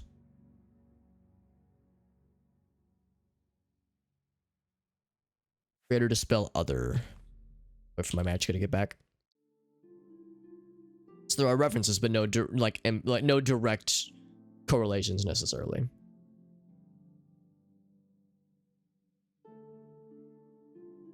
Want to avoid the spoil, yeah, which I appreciate. I appreciate wanting to avoid spoilers because I want to. I'll play these games eventually. Obviously, I do own them, so it's just a matter of getting my ass around to it. Also, I guess we're unable to cast this spell. Well, that's a shame. Mysticism. Oh, I don't have the mysticism requirement for it.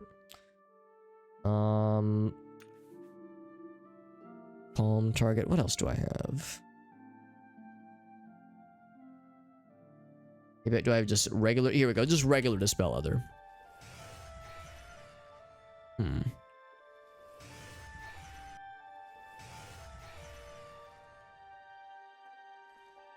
was thinking that would do it. Dismiss undead? Doesn't look undead to me. Looks like a wall. Do I have a remove wall spell? Dismiss wall? Silence, which I don't think I can cast anyway. Is it a lock? Yes, let me open the lock. Opened. Oh! Kinda. I at least saw like a shape. That's kind of cool. Yeah, see a little thingy. Yeah, so I don't know. If there is a magic spell that I can cast to affect that wall, I do not seem to have it.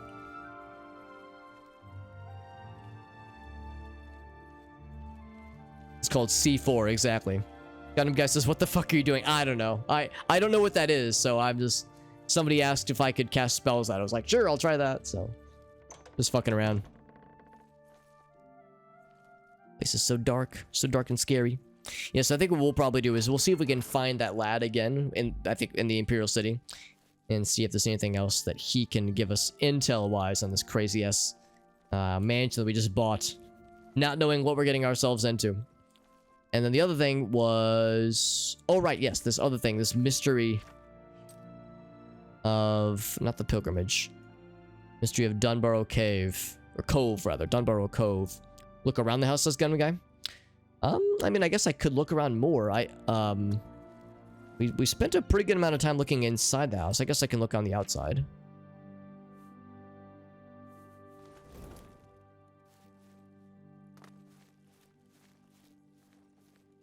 So it would need to be some other entity then. Look on the ground floor specifically. Okay, I'll look back inside in a second. We poked around a decent bit on the ground floor, but if I just missed something or overlooked something, it wouldn't be terribly surprising. Check the windows, check the paintings maybe. Anything on the mantle, the fireplace. Let's poke around a smidge. I cannot interact with this urn. Okay, it's just there. I will sit in the chair and contemplate.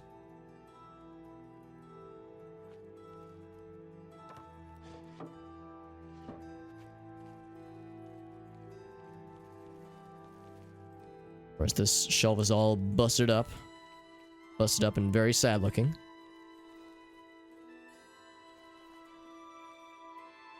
I would hate to have been like...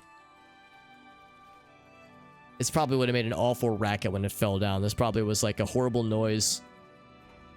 And that's nothing to say if you were like eating dinner here and this thing just fucking destroyed, just obliterated the table up from in front of you. My character should run for Miss America. Thank you, Meerkat. I agree. This is a handsome lad. A sad, purple, handsome man who is destined for great things. Absolutely destined for great things. How'd the table get turned upside down? Good question, too. If it fell on top... I mean, I guess if it fell on top and it went like, woo, and like kind of catapulted it back up. But then the table should have landed on top. So maybe it landed on top and flipped this back over. It landed, I don't know. Maybe the dude, what's the manor's name? Maybe this Belarus lad tried to fix it himself. And he like couldn't get them untangled. So he was like, ah, fuck it. I'm selling this place. Like he just figured it was just not worth the trouble.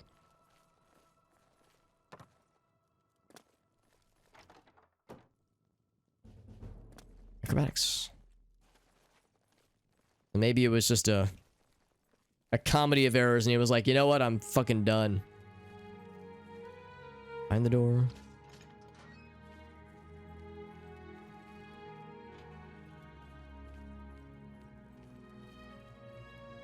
Let's go back upstairs.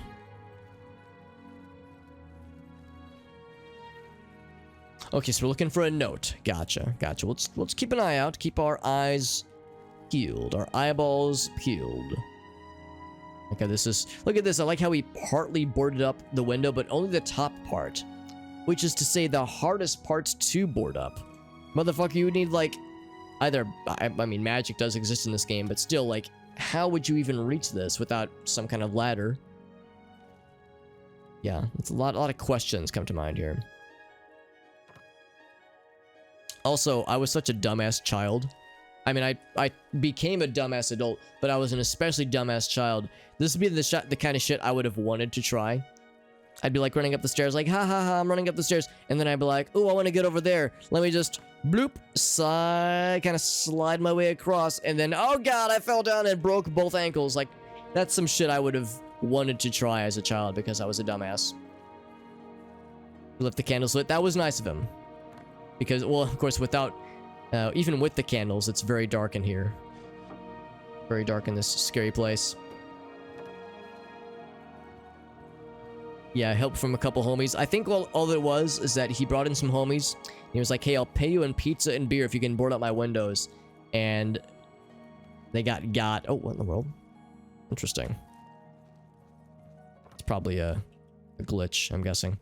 But yeah, they got by either how creepy this place is, or the door in the basement gobbled them up somehow, or they got fucking obliterated by the chandelier crashing on top of them in the dining room. Something similar slammed her face into a window. Yeah, that sounds more appropriate, I would say, Meerkat. Probably how it would go down. I mean, actually, I would have expected it to have gone even worse. So, if that's all that happened, that's not half bad, I suppose. That little panel is kind of odd, isn't it? Right there? This guy right here. You know, sometimes this game likes to... Or these kinds of games like to hide things under rugs. Sometimes. Or these tapestries in the walls, maybe. Now, unless this parchment has something on it, I'd be awfully impressed if it did, because I overlooked it thinking it was unrelated. Parchment. Very good. Bloop.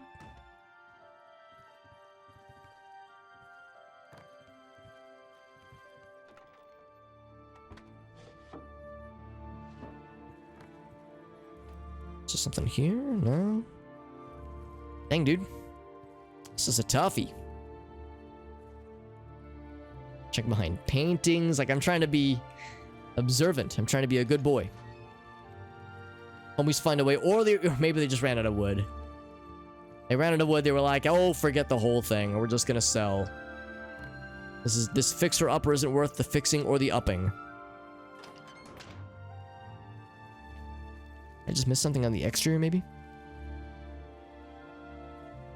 Had to go... Oh, geez, Meerkat. Okay, that sounds scary. I was thinking like, oh, she, you know, landed and had a boo-boo, but it wasn't too bad. No, if it was like, oh yeah, emergency room and surgeries, oh, that shit's scary then. That shit's scary. So that does not sound like a good time. I hope... Now it's like, now I feel bad for laughing at the situation. I hope everything turned out okay. Did we take a nap in the house? I have not. So that would like trigger the next thing, Gundam guy? Gotcha. So what we'll do then, so I don't want to do that right now because that would, I'm guessing, would probably force us to level up. And we'd already leveled earlier and we were just saying how the level scaling in this game is kind of unkind. So I'm not going to do that just yet, but maybe next stream what we'll do is when we do want to level up, we'll come here specifically so we can take a nap in this house and get that all sorted out to make the next sequence happen. Thank you, Gundam guy, for mentioning that, because yeah, I would have never figured that out on my own, honestly. And Alien Disrespect says, stop, you have violated the law. Pay the court a fine or serve your sentence. Your stolen goods are now forfeit. What are my options, Alien Disrespect? Can I offer to pay the fine, resist arrest, or seduce the officer with a seductive, fully clothed dance? That only takes 40 minutes to perform. Asking for a friend. She's fine, okay. She was the kind of young. I was gonna say, that's the thing about children, is that they're indestructible at a certain age. Like, I have watched children fall out of trees and, like, land on their necks and stand up right afterwards and be completely fine. Motherfucker, if I sleep the wrong way, I am dead to the world for 12 hours. Like, my neck is sore. I can't move. Like Gracie, just the other day, she slept the wrong way and she couldn't move her neck beyond, like, a certain angle. She was like, I can't do it. It's not even that it was painful. It's that her skeleton wouldn't let her do it. So it's like, children are indestructible. Adults are floppy, sad little creations. Like, we can't do shit with the most simple of inconveniences. So, completely ridiculous.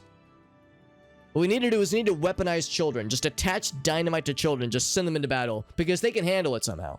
What's up, Elgaso? We're talking about weaponizing children. Do you want to weigh in on this conversation? Here with your blood, says Gundam Guy.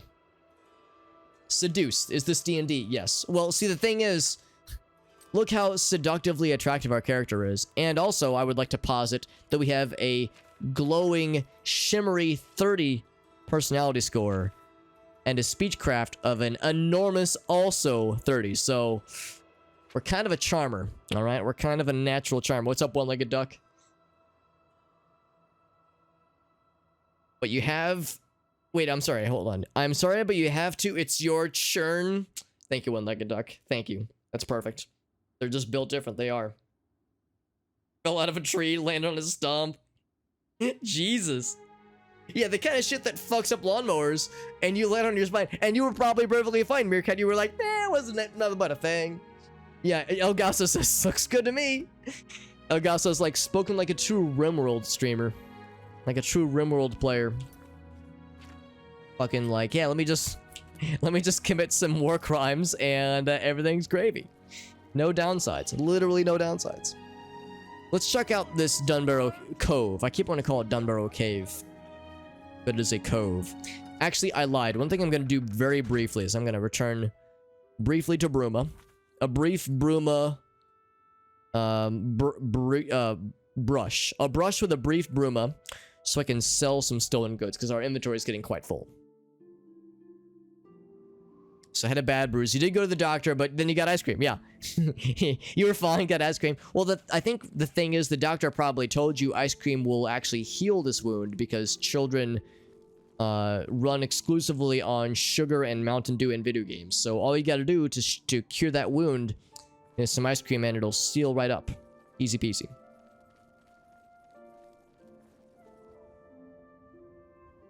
If your disposition was high enough, you could just convince him to look the other way. Yeah, just kind of Jedi mind trick their brains away from observing your dalliance with criminality. Just don't worry about it. Don't worry about it. I can charm my way out of anything.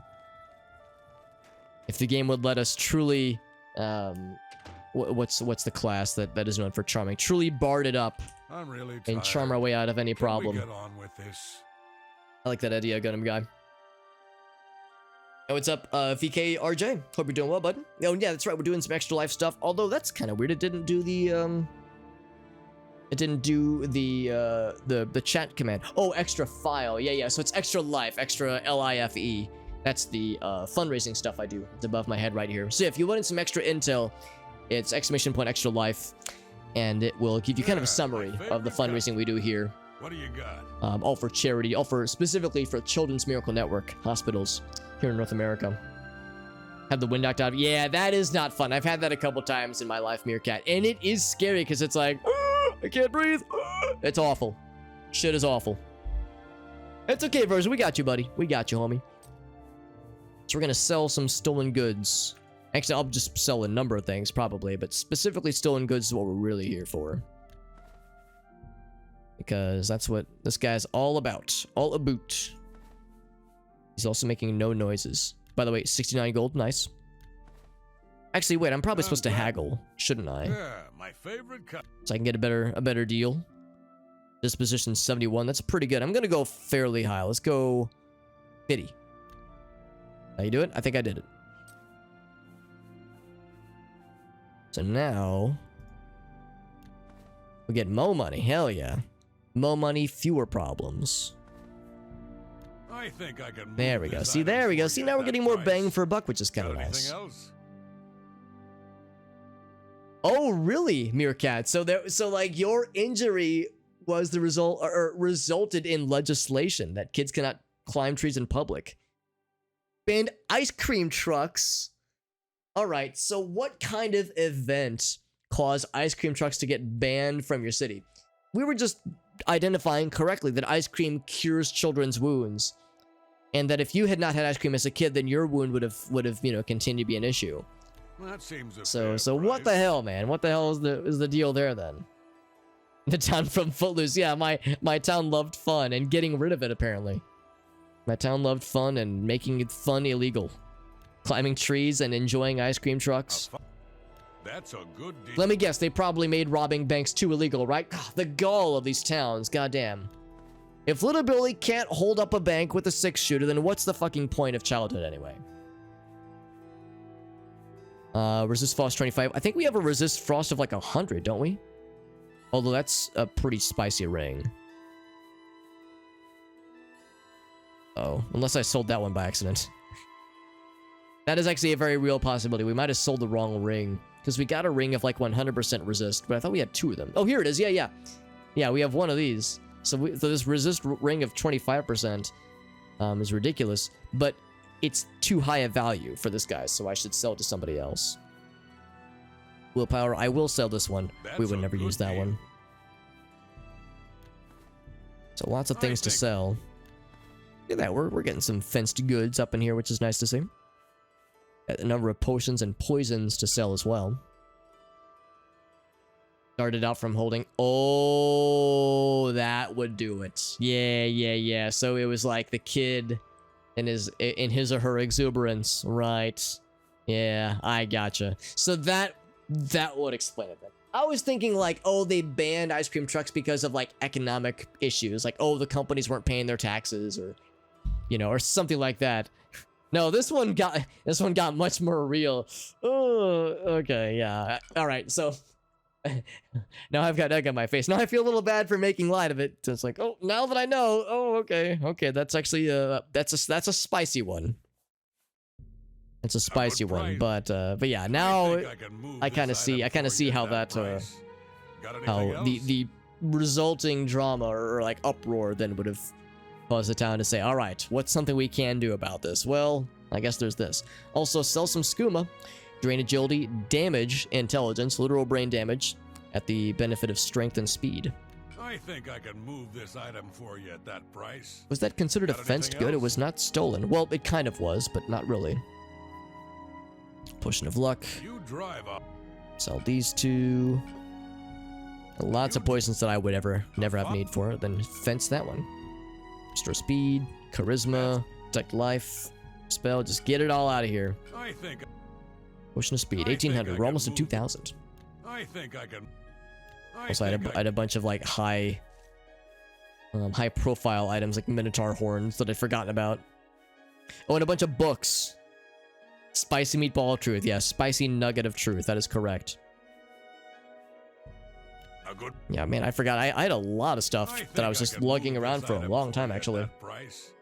Got anything else? And it's worth noting, this man has apparently 600 gold, but the way this game works, unlike Morrowind, it's not that he has a total of 600 gold. It means he's willing to make an unlimited number of purchases with the maximum purchase amount at any one purchase being 600 gold. Because in Morrowind, like, I sell something to this guy for 50 gold, that goes down to 550. Sell that something that's 100, that goes down to 450, and then I buy something from him that costs 2,000 gold. Sometimes suddenly he has 2,450. So, like that would reflect constantly with this amount here. Not in this game. For whatever reason, it's very weird how they handle the economics. I'm not quite sure I understand why they did it this way, but that's what they're doing. And that's what we're rolling with then. I think I can move this item for you at that price. Schmoove Got this anything item for else? you. Actually, one thing I'm going to do real quick. It occurs to me that there are things in our inventory that we might not have read. Books that we might not have read. And that there's the possibility that they might have stat bonuses for us per chance. So, I'll do a quick little looky-looksy through some of these things, like Wolf Queen and its various volumes. We read all of these, I'm pretty sure, and they didn't, I mean, they're of high value, but they didn't have any, like, obvious cool things going on. I'm assuming these won't be part of a quest, probably. So I'm probably fine to get rid of them. But lots of Argonian accounts. I think the Argonian account might teach you things, but I'm pretty sure we've read all of them already anyway.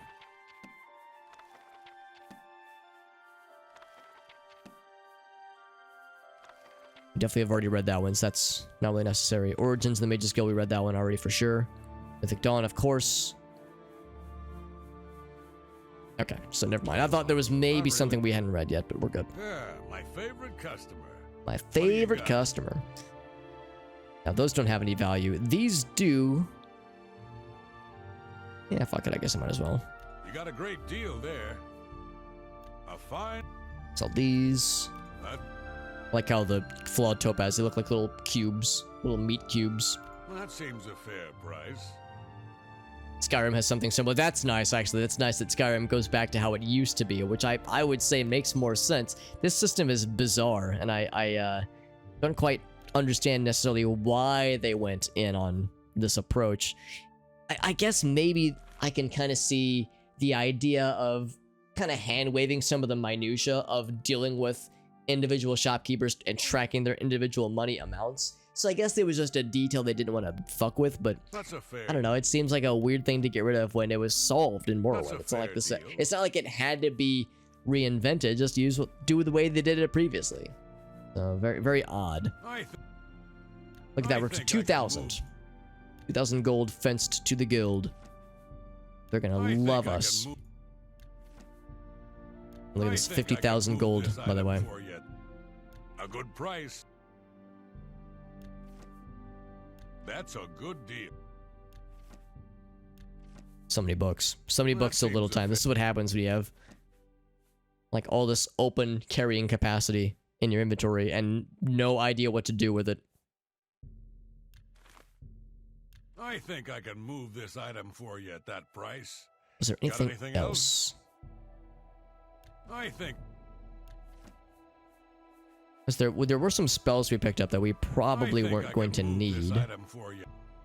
I think I can move this thing for you. Restore health, although we don't need that for sure. Soul Trap is fine. Yeah, so now we can look to see Dispel, although we don't need. We have spells for that ourselves. Ghost Walk, invisibility is good. Actually, that could be useful. Frost Shell, nah, we have frost immunity. We have a frost immunity ring, so we're good there. Got anything else? Yeah, I'm mostly keeping illusion spell scrolls because our illusion skills are horrible.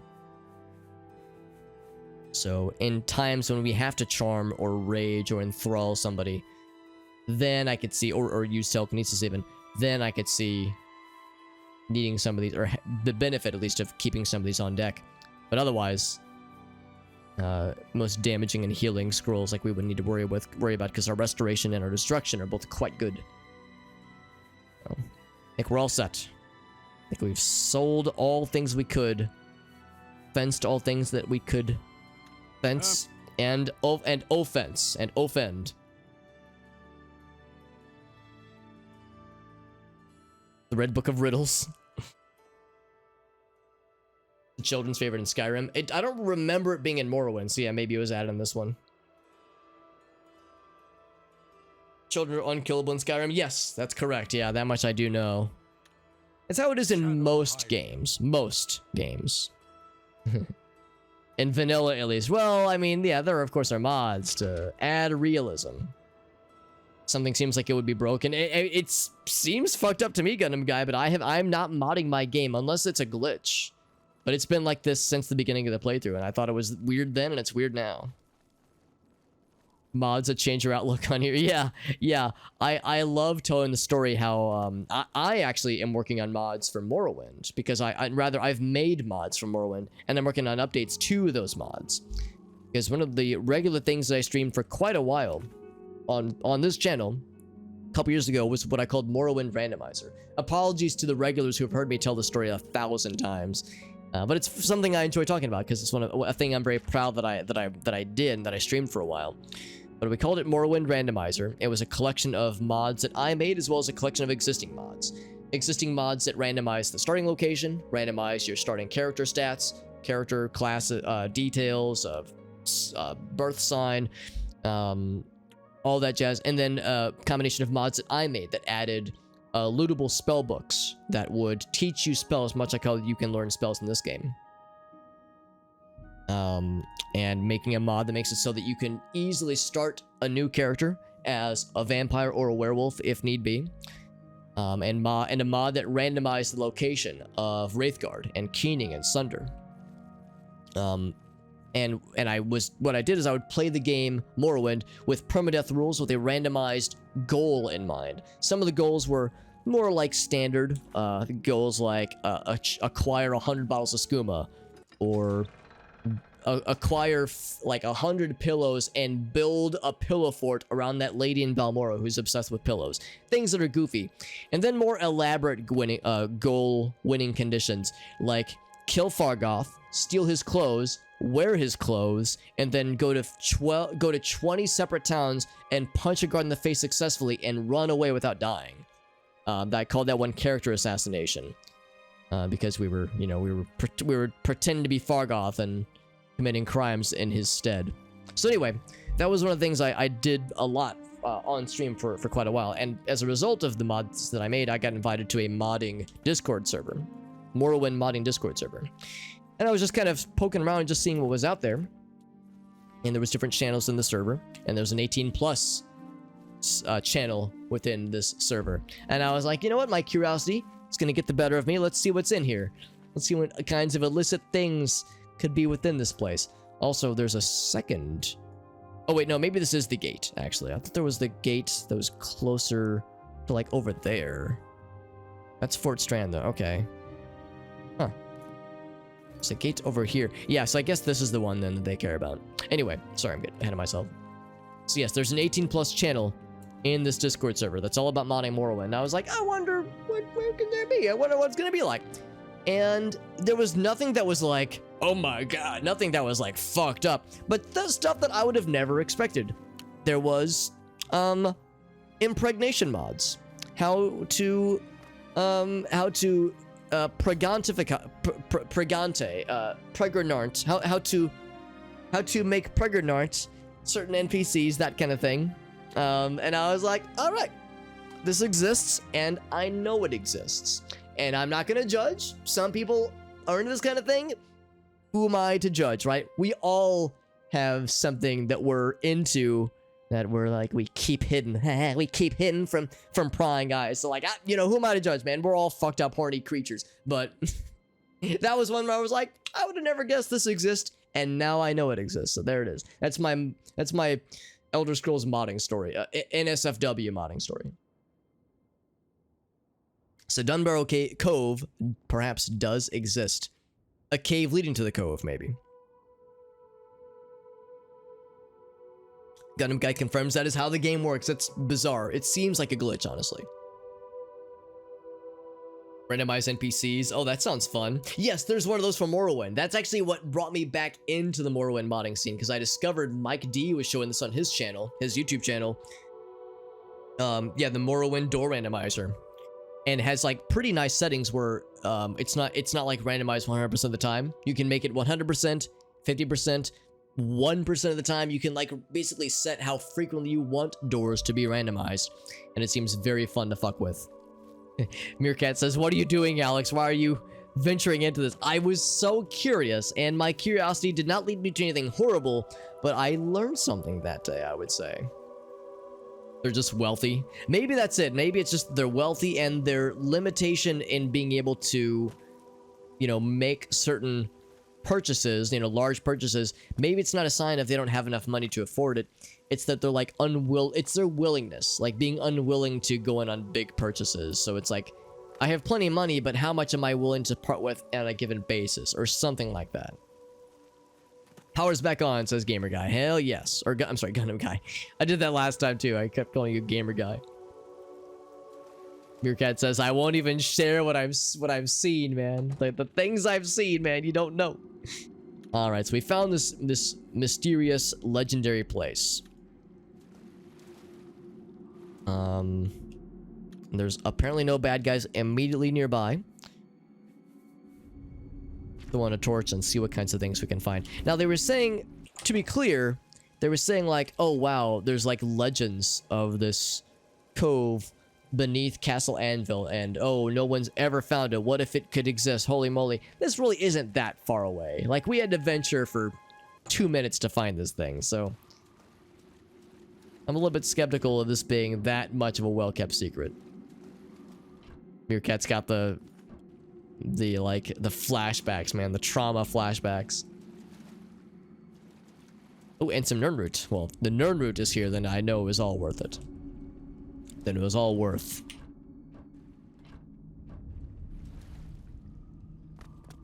There's lots of gear. Gear in here. Does this go anywhere? Yes, there's a little opening that way. Okay, so there's more to explore. It's not just a one-stop shop of several containers. Because allegedly, if the legends are true, then this is where a particular pirate captain stored his stuff. And this captain was apparently felled by the first Count of Anvil many moons ago. So if there's any... Oh, look at this. If there's any relics of the past, or even any holdouts that are still around from this merry band of pirates, then maybe we'll see it here. Also, I like the nested, snuggled up barrels that are somehow inside of each other, kind of gobbling each other up. Nice little detail there. Follows of the Grey Fox. We know all about the Grey Fox since we're a Thieves Guild devotee. Matroska, says Meerkat. Matroska barrels. I don't think I know what Matroska is, but I'm going to assume it's a word for barrels that wants to hug each other very closely. And or absorb into each other.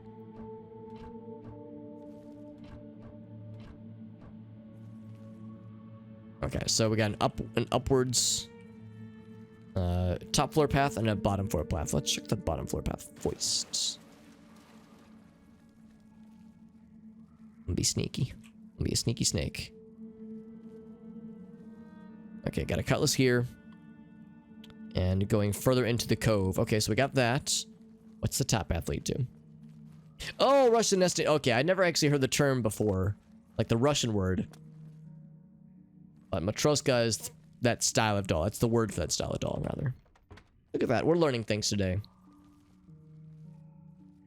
Get your learning out of my video game, Alex. It's okay. It's okay. It's worth it. And look at this. This actually leads directly into the dining hall. How curious is that? So you can allegedly get into this place from the dining hall itself. Wait, I think we even saw this door. We were in the dining hall last stream. Wait, have you even laid eyes on this very door?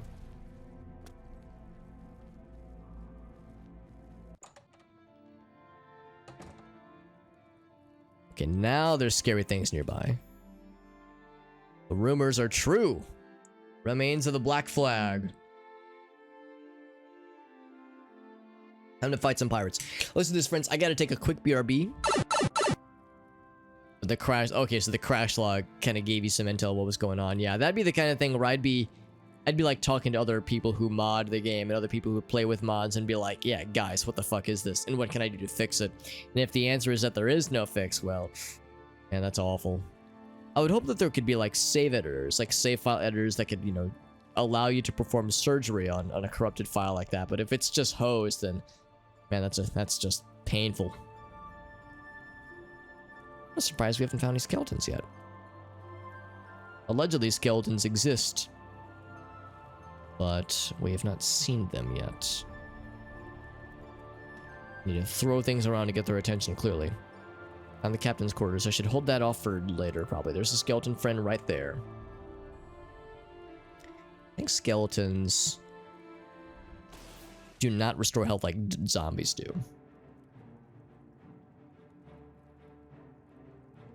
Okay, I was hoping to only get one of their attentions. Looks like I got multiple skeleton friends' attentions. However, we have Turn Undead for just such an occasion.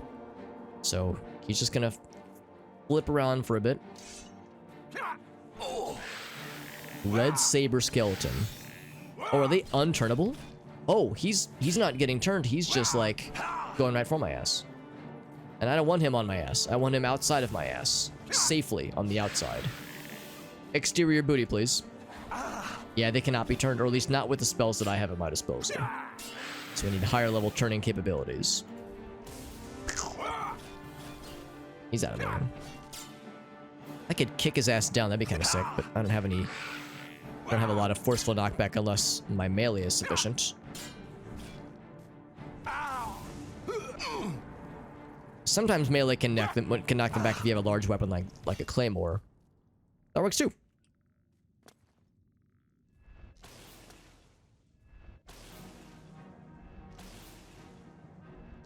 Can I just blast him from here? Almost. I think I have to kill all the skeletons. There we go. Got his ass. Upload your saves.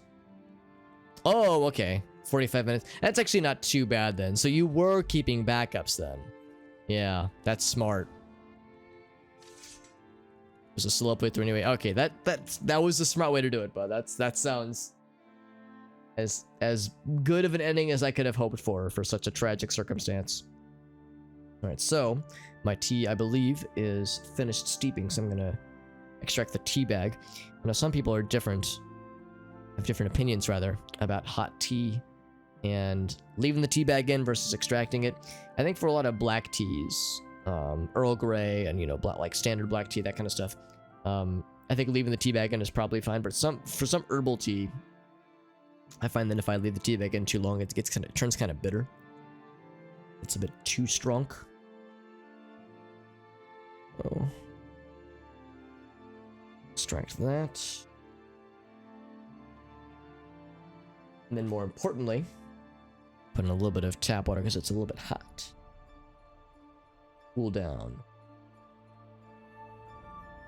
Alright, so that should be good. You don't just snort the bag. Well, as we all know, real gamers just put the tea bag in their mouth and they just pour scalding hot water into their mouth and just let it sit for a little while. Like have it like just sit like a cauldron. A scalding mouth cauldron. That's what real gamers do. Or what Smearcat says is you like just rip open the bag, pour out little lines of the tea leaves and snort the tea leaves. Or the entire bag. Snort the entire bag in one nostril. And then pour scalding hot water down the other nostril. Interesting. I admire and fear your approach, Meerkat. That's how I make ramen. Oh, very nice. Yeah, the boiling hot water and the brick of ramen. And then you just they like crunch them together. Do you then snort the seasoning packets while it's brewing? Because that is a great way to maximize efficiency. And also a great way to acquire some very hefty hospital bills. And get some curious looks from doctors and surgeons and nurses when they see what the fuck you've just done. Like, oh my god, how did this gamer manage such a thing? There's apparently still skeletons or enemies nearby. I'm assuming it's skeletons. Always assume skeletons. Oh, here's one right here. Now, this is not going to be a big sneak attack as it's a one-handed weapon, or two-handed weapon. Although, well, actually, let's think about this. I do have this guy. Let's see what kind of sneak attack. Oh, he turned around. I want to see what kind of sneak attack that thing does. It's not a lot of damage, but I wonder if, like, that times 6 would be more than this times 1.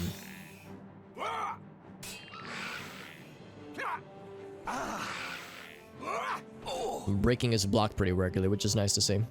Snort the packets before you drink. Okay, not after. Not after. So it coats your esophagus. And then the water doesn't burn as bad. That's some genius big brain play shit right there. Efficient and also protective. Good shit, Meerkat. Some good shit right there. I do say so myself. So we go down that way. See, the skeletons. I'm gonna try the sneaks. The sneaky snakes. Meerkat says, after trial and errors and lots of hospital bills, I found something that works.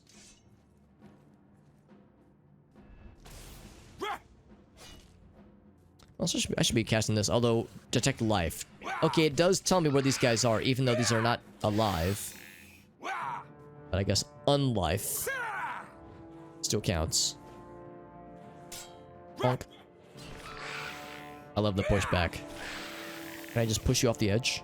It'd be very cool. I could just get your ass out of here. I could cause the fall damage to fuck him up.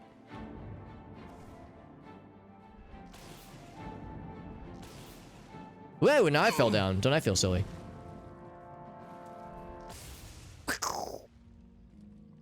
So satisfying. Oh, that's right. Well, yeah, if you were doing this as a child, then yeah, just eat some ice cream and you'll never be better. It's always bone meal. I don't know why I bother checking. It's always gonna be bone meal. Oops, all bone meal.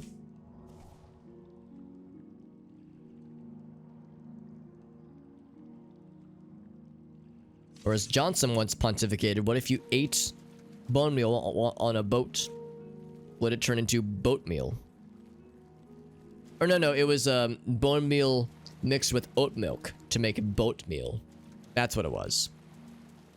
I think that being on a boat is completely optional in this scenario. It certainly adds to it, but it's not required.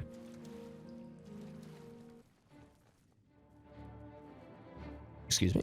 Did somebody gaze upon my purple face? Oh, it's you.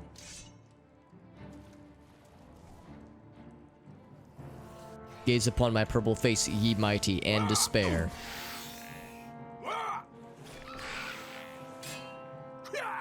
Childhood is like tutorial mode, right? Enemies do reduce damage, you have enhanced HP, or maybe even invincibility sometimes. Prepare you to kind of ease you into the hard mode that is real life. Oh, it's the cutscenes restore your HP. That makes sense. Oh, he just fell down. I was like, where did he go? He just deleted his ass. That is a very good summary, Meerkat. I'm gonna have to borrow that for future reference when it comes to conversations about childhood and how it compares with otherwise real life.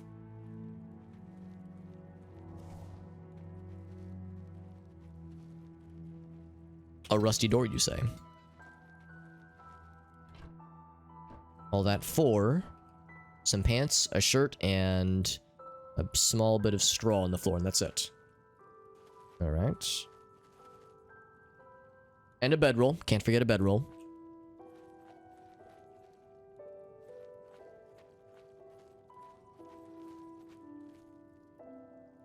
Once you move out, your turn. It's a grounded mode from Last of Us. Moving a puzzle piece can cause HP damage. I just hope that it's not like... Well, heck, can I talk about Oblivion in that respect? Where if I context switch IRL, which is to say I alt-tab, and the game has a chance of crashing. That's yet to happen in real life. I've never context switched so hard that my life just ended, but... Sometimes I worry, man. Sometimes I wonder. What's up, Gunman Guy? We're in Dunburrow. The Dunburrow Cave instead of Dunburrow Cove. Or maybe it's the opposite. Maybe Cove inside the cave. But regardless, we're fighting skeletons and explorificating. There's a skeleton right now. Might get his ass.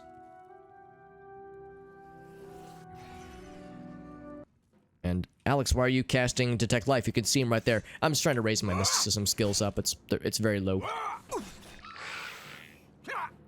Inferno difficulty from EDF. Oh my god, motherfucking EDF. I love me some Earth Defense Force. Or I'm sorry, I mispronounced that. It's pronounced EDF as you charge into battle and then get murdered by giant insects and spiders and aliens. Get your ass down. Hell yeah, that was actually very satisfying. Yeah, take your stupid sword too. That was very satisfying. But Inferno difficulty, yeah, that's a fun series. I've only played EDF 4.1, but I love it, and the higher difficulties are fucking impossible. Hardest game I've ever played. Yeah, I've only played 4 on Steam, 4.1. I know, however, they're up to 5, and I think maybe even 6 right now. So there's a bunch, and some spin-off games too. It was actually one of the first games I ever streamed. Was EDF 4.1. I was playing with some friends, and El Gasto, who stopped in a little bit earlier, he's one of my mods. That was his first time watching me. He was looking for an EDF, a person who was streaming EDF, and he stumbled upon my scrawny, short little hobbit ass and decided to stick around. Tell me more about dodging. Yeah, the dodging mechanics are something you have to deal with in that game because it's pretty brutal otherwise. Insect, spider, aliens, correct. All those things and then some.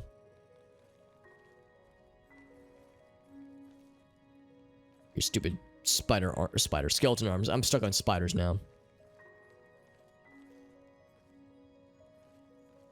So 5 is out, 6 is being worked on. Okay. I know there's like 2 newer ones though. One is 5 and the other one is some kind of spin-off. Maybe it's the 2017 one actually. I do have Discord. Yes, I do. If you tap ! socials, I'm gonna show you links to all my stuff.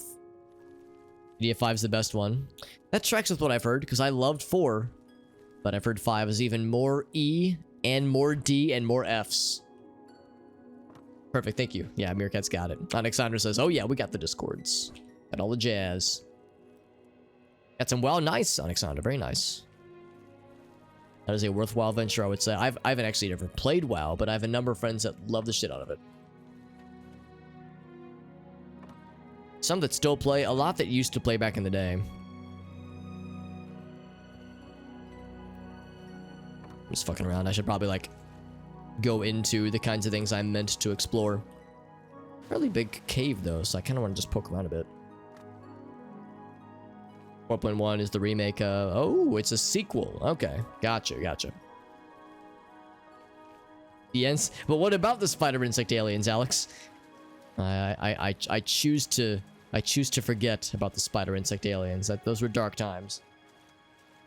Since the beginning. Oh, 2009. I think that's when it launched. Well, if it wasn't when it launched, it was certainly early on.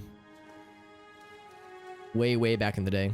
Master Forge steel color. Sounds cool, but not as good as what we got.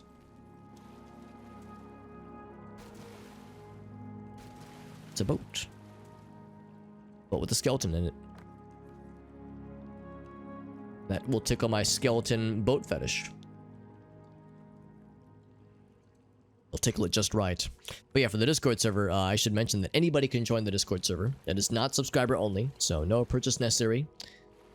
No money down, no purchase necessary. Couldn't be easier. And we have there's a number of channels in the Discord server that are pretty much open for business. Pretty much. 6 will take place of 4.1. Interesting. It's like 6 going to be like a replacement, like a retelling of the story of 4.1.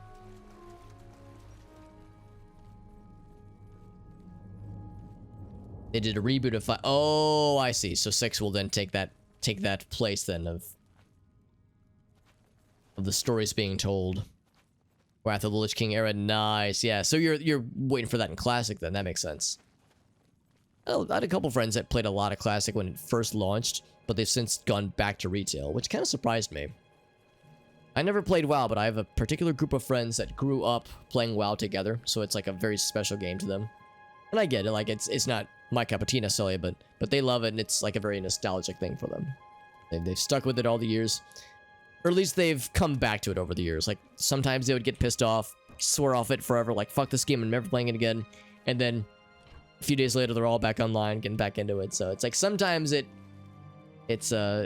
was begrudging, you know, like they would eventually come back to it, but or they would, you know, they would come back to it out of spite perhaps, but it was a very much a out of love for them for sure.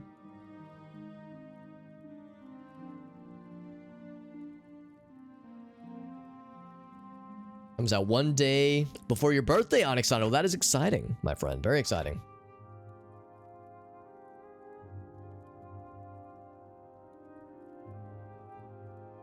That'll be cool. Well, I hope that's very soon because then I can wish you a happy birthday. And of course, also administer some birthday spankings. Very important. 2003. Oh, okay, so that would have been a little bit after, but still, very much the early days. Relative early days. Anything that was while I was still in college would have been early days, because yeah, I graduated college in 2011, and WoW was still popping off back in those days. Like, still very much in the, what people would probably agree it was the, should probably save too. What a lot of people would agree as the golden era, like the golden age of WoW, back when it was like really popping off the most. It was popular, but wasn't like mainstream popular, so it was still like a dedicated audience, dedicated crew, that kind of thing. Like it seemed like there was a point in time where it was really magical, like really special. Some spoons that are silver.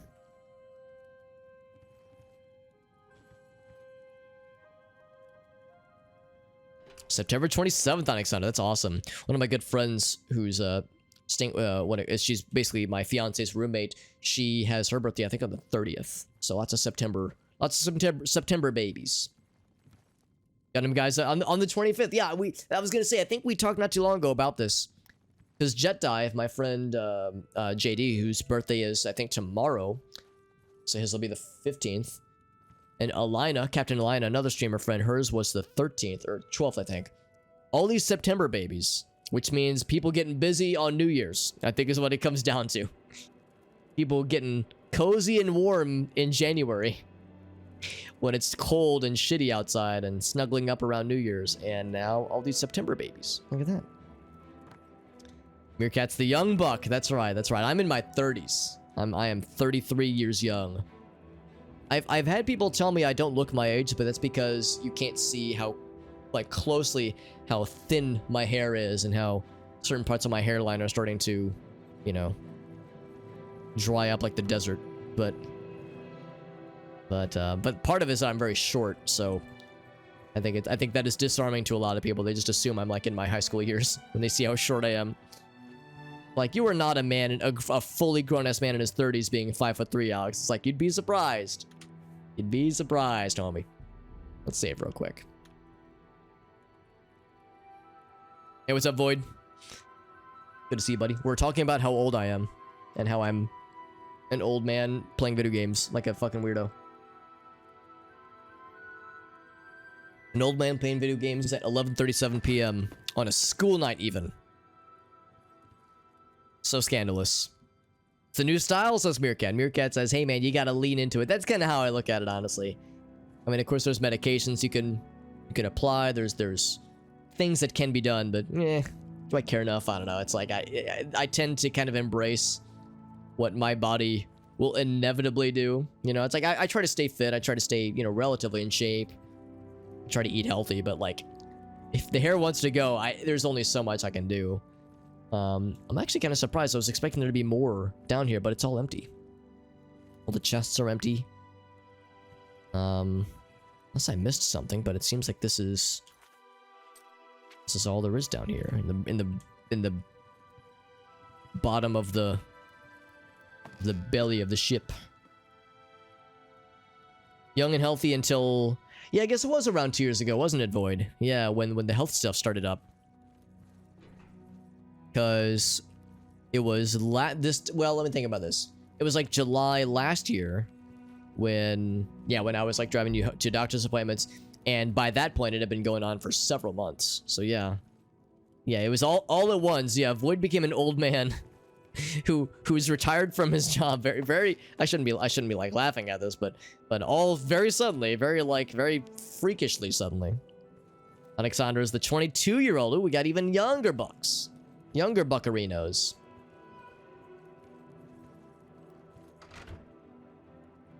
What's today's sponsor? The Keel? The Keel. I'll confess, I don't know what that is.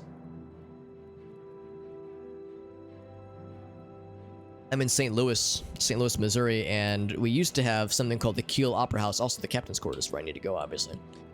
We used to have the Keel Opera House. I think it was spelled K-I-E-L. Although It closed down years ago and has since been bought out by another company and is now called the Peabody Opera House, and it's beautiful. It's a very pretty opera house. Been to many, many shows and concerts there. It's very nice. That's what it's called. It's called the Keel. I gotcha. Skeleton friend. Are you the captain? Captain Dougal? Dougal these nuts? It's very dark. I'm just gonna light up this place a little bit. There we go. Make it a little bit sexy up in here. Now I'm fighting a purple misty skeleton. Duel with the captain. I'm stunning his ass into bullshittery out here. Light armor has reached 100%, I do believe. Look at that. Light armor badass. We're a master of light armor, which is to say we've gotten our ass kicked by melee attacks, physical attacks, so many times. We're just really good at taking hits and taking shits.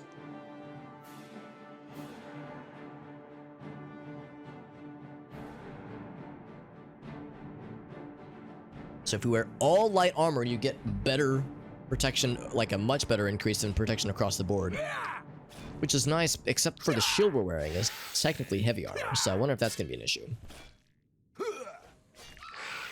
Skelebuddies. He's just a friend. He's just a skeleton friend. So the pink farts when you have too many pixie sticks. I thought you were going to see when you drink too much Pepto-Bismol.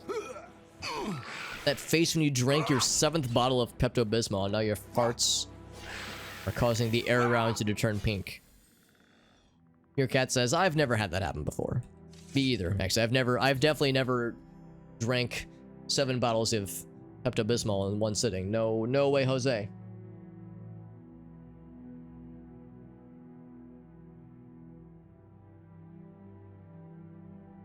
Oh, it's one of these kinds of quests where we've gained a seafront property. We can like hire a base of operators. Right, okay. Clarabella. I think that's back in the Imperial City, I think. That's what I think it is. So, okay. I was hoping it'd be like, oh, you plunder their booty. Plunder their booty and get treasures and whatnot. No, you're building up a crew of homies. Which is cool, but we have a number of quests like that in this game, so I was kind of hoping for something more.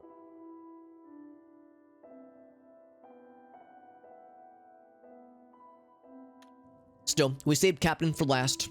Crunchitize me, Captain. He had several books, apparently. Several journal entries. And a regular steel cutlass. Did he drop all the books when I killed him? Like, he just, like, on his last strike, he went, blah! Poop, poop, poop, poop, just fucking made it rain literature. See how things went down.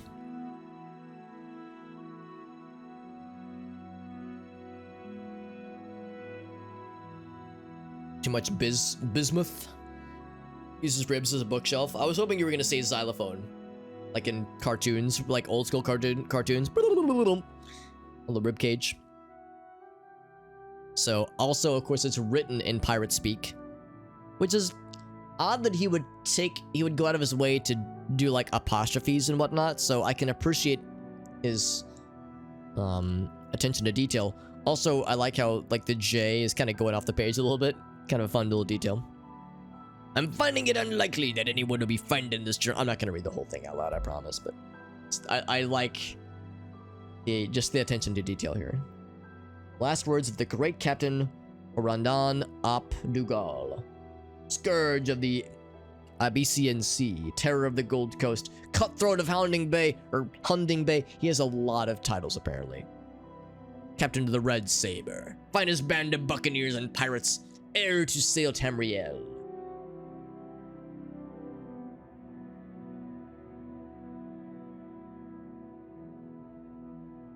He says, I'm not much for words. Never been to no academies. I ain't never wrote no books, he says, when there are 4 books attributed to him at my feet right now. Words ain't earned me no gold, he says. They're worthless. That's why you have other homies to do that shit for you. There's not much time left for me, and it's every old man's right to have his words heard, he says.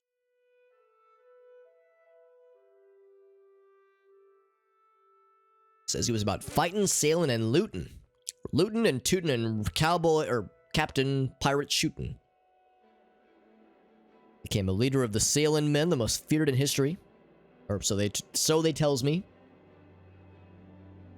Let me be warning you that my tale does not end well, as I'm sure you can see from wherever you found me rotted bones in this god's cursed cavern. He was born on the north coast of Skyrim, a place called Dunbarrow. Who would have guessed it?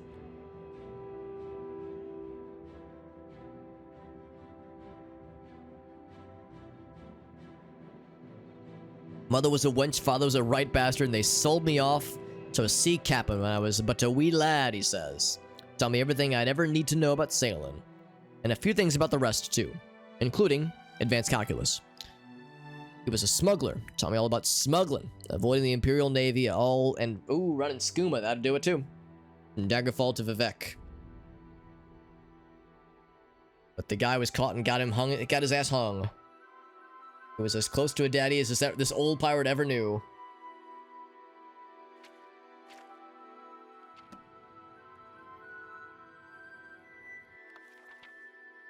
I'd like the implication that he had to have 4 separate books, each with 10 or 11 pages each, to write his tale. Gundam guy says, "Do it, motherfucker!" Now, if I do the pirate voice for too long, it'll make my voice tired. Xylophone is the how do you pronounce that word? Cockix? Cossix? The Cock X. Cock X, that's what we're gonna call it. Cossix, maybe. It's one of those words I never know how to pronounce out loud. I see it written, but never heard it said out loud.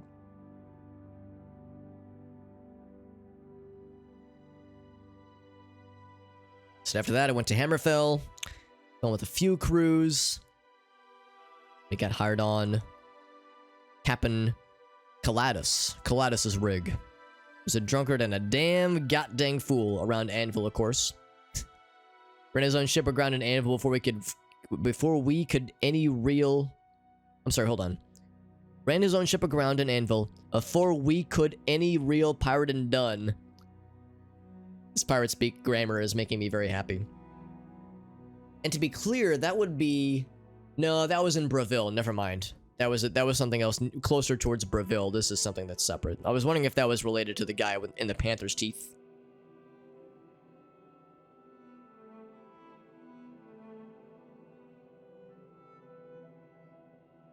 He was so embarrassed. So embarrassed were he that he drank himself to death in one of the pisshole taverns in this flat little seawater town. Would have been better if it would have said, so embarrassed were he that he pissed himself to death in one of the drank hole taverns. That would have been a much better fate, honestly. So there I were, in a backwater port, when the war against the usurper broke out. I don't actually know what that's referring to.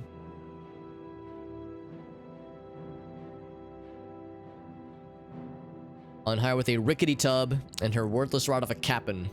The Imperial Navy stole every... Oh, look at that. The Imperial Navy took everything over then.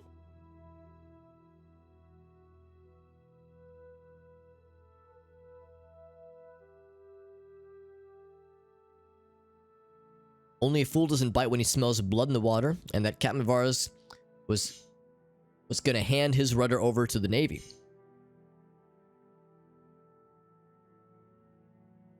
So they decided to mutiny, cut his throat, toss the worthless carcass. There we go. Hermas Mora? But keel to this mud hole. Look at that, the word keel. We just learned that earlier. Look for the nearest cove, which is probably this place then. It's profitable for that war is profitable for everyone except for the poor bastards that actually have to go and fight it. Not too inaccurate, honestly. It sounds pretty unfortunately correct.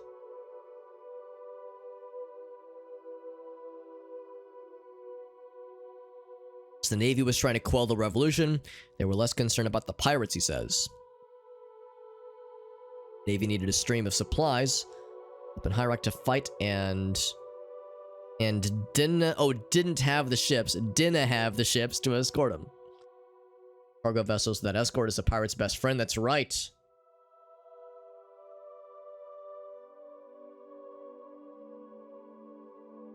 After a while, I had every buccaneer from here to Valenwood flying under me flag. Dozens of ships and crew and more men joined on every day, he says.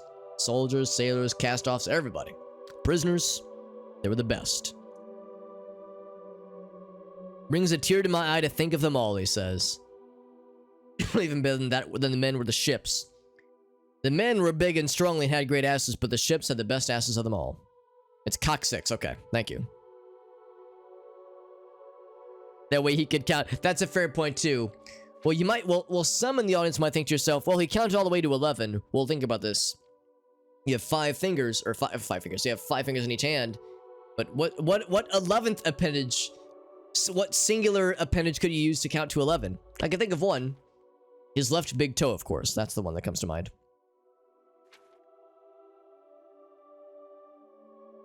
So they had some nice privateer galleons. Some nice Bosmer ships with living sails in my fleet, he says. That sounds cool, like organic sails. But then there's the Black Flag, his finest that he kept for himself. You'll find her rotting whole around here. That's right. Doesn't look like much, but she used to be a beauty. There wasn't a vessel she couldn't outrun. They called themselves the Red Saber, this band of merry lads. Merchant ships called us the Death on the Seas. Got so feared that most crews just abandoned ship when they saw the flag, because there was no one to protect them. The Empire had a bounty on me of 40,000 coins. That's something to be proud of, he says. Poor bastards couldn't collect on it. Anvil was the wretched den that it is. Most sailors there worked for me anyway, he says, so they couldn't keep up with them. Wish those days could have lasted forever, but you know how it is. Nothing good like that can last forever. You can count to 20, so you could literally count to 21 in some cases. Maybe that's how they determined that 21 is the drinking age here in this country, because that was as high as they could count. After that, they ran out of appendages. So they had food down here, it says, so that would last for years. But... wait, hold on. We had plenty of food here, and it would last for a long time. But in the wet and dark, I got something nasty growing in me, he says. So he died at the end of an enemy's cutlass, but because of an illness. Interesting, okay. What a crappy way to go, he says. At least I can still hear the water, he says. So, Cameroon Usurper. So when Cameron Usurper died, when the war ended, because that was the day that, yeah, I was gonna say that's when the Navy started to turn their attention towards the pirate situation. A couple of months after the war ended, at what was that guy's name? Commodore Facile Umbernox, which says, I think it's a name we've heard before, came to Anvil to take up part in his town, looking to break up the Red Saber. Emperor gave him supplies, of course. Despite the coffers being empty from the war in High Rock, they still gave him supplies to make it happen. What's up, JD?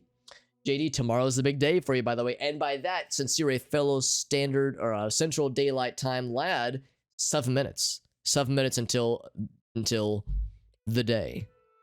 B-Day. Not D-Day, but B-Day, which is to say JD's birthday. When Umbernox couldn't get what he needed from my men and Anvil, he was looking elsewhere for the Black Flag. Hundreds of islands, landed a crew on each one. Okay, so trying to thwart the crew of lads. And he would hang those who weren't willing to go peacefully, etc., etc. Gratoffy! Thank you, buddy. Thank you very much, my dude. We're reading a pirate's tale. A pirate's tale of glory followed by the fall that usually happens.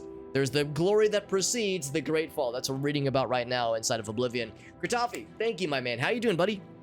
Got the Gratoffy. We got Shadow Fox in here. Gratoffy, what kinds of cool stuff are you up to tonight, my dude? Thank you for joining in. Thank you for that raid. We're playing Oblivion tonight. This is my first ever playthrough. And we're a few months into the playthrough, but it's an Elder Scrolls game. So, you know, we're going to be at it for a while, obviously.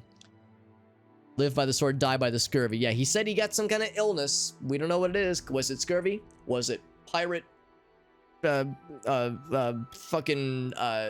it pirate COVID? We don't know. We don't know, honestly. Being some games. Can I ask which games, Mr. Gratoffy? In fact, I'm going to do a quick shout out for you. Once we finish doing this little reading section here. You got the Pirate's Toe. That'll do it, man. That'll do it. Is that a Bomberman plushie? It is. And in fact, Mr. Gratoffy, as well as anybody else in the chat, if you have, I want to say 500 channel points, you two can determine what Bomberman plushie we have on screen or on my little microphone area to watch over all of us as we stream our games and play our shenanigans. Also, a second raid from Physics Cat that explains all the physics that is around me, all the gravity in this room. Thank you, Physics Cat. That's so sweet. Thank you, buddy. So Gritoffy was doing Forgotten Land. Gritoffy just raided us, and Physics Cat decides to jump on board as well. Forgotten Land, is that one of the ones that's on the Switch? Because that sounds vaguely familiar, but I can't place it off the top of my head. Physics Cat, thank you for that raid, my man. How you doing, buddy? Doing some Doom 2. Was it a custom WAD? Because we had the pleasure of raiding Physics Cat, I want to say 1 or 2 weeks ago, and you were doing, was it Hideous Destructor or another custom WAD? Because for those that don't know, Physics Cat is a Doom 2 extraordinaire. Does a lot of very high difficulty, high challenge custom WADs. I think he was also playing with the voxel mod to make the game look more 3D-ified. It's very cool. Make the character models look less sprightly and more 3D-ification, which is really neat. And yeah, he's an awesome Doom 2 streamer. Does other stuff too, obviously, other variety games from time to time. But Hideous was the one. Excellent, man. And then for Gritoffy, Forgotten Land came out recently. Well, thank you both for your raids for both Gritoffy and Physics Cat. You probably know what I'm about to ask. Do either of you have any clips you'd like to share? Or any projects you want to shout out? Any cool things you want to plug? Because you both have done me a solid by rating me. The least I can offer to both of you is if there's anything we can spotlight for either of you. Got any clips you want to share? We can watch it on stream. Anything like that.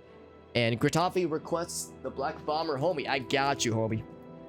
Let's get the buddy up here. So, Blue Bomber is a personal favorite of mine. Blue's my favorite color.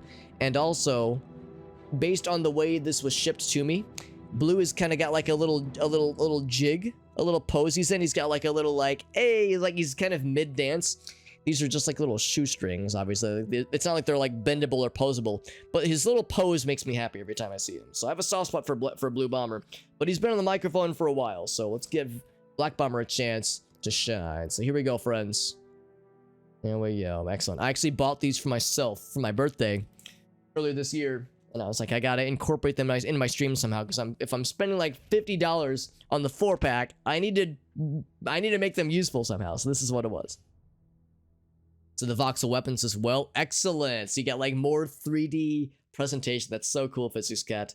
Thank you both. Again, thank you both for your raids. And if nothing else, what kinds of streams, what kinds of games do you plan on streaming in the future? Sounds like Gritoffy was beating some things and completing some things in his backlog.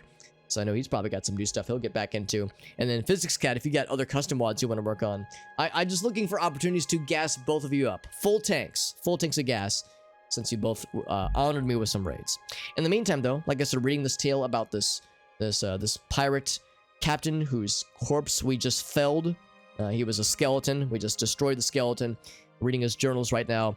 Dunbarrow Cave is this cave that is inside or underneath Castle Anvil on the western coast of Cyrodiil within Oblivion, and we're kind of reading through the lore and the events that took place here. That's good stuff, though. It's really good stuff. Oh, I didn't mean to take it. I actually wanted to just read it, but I wanted to make sure I started back from the page we were on.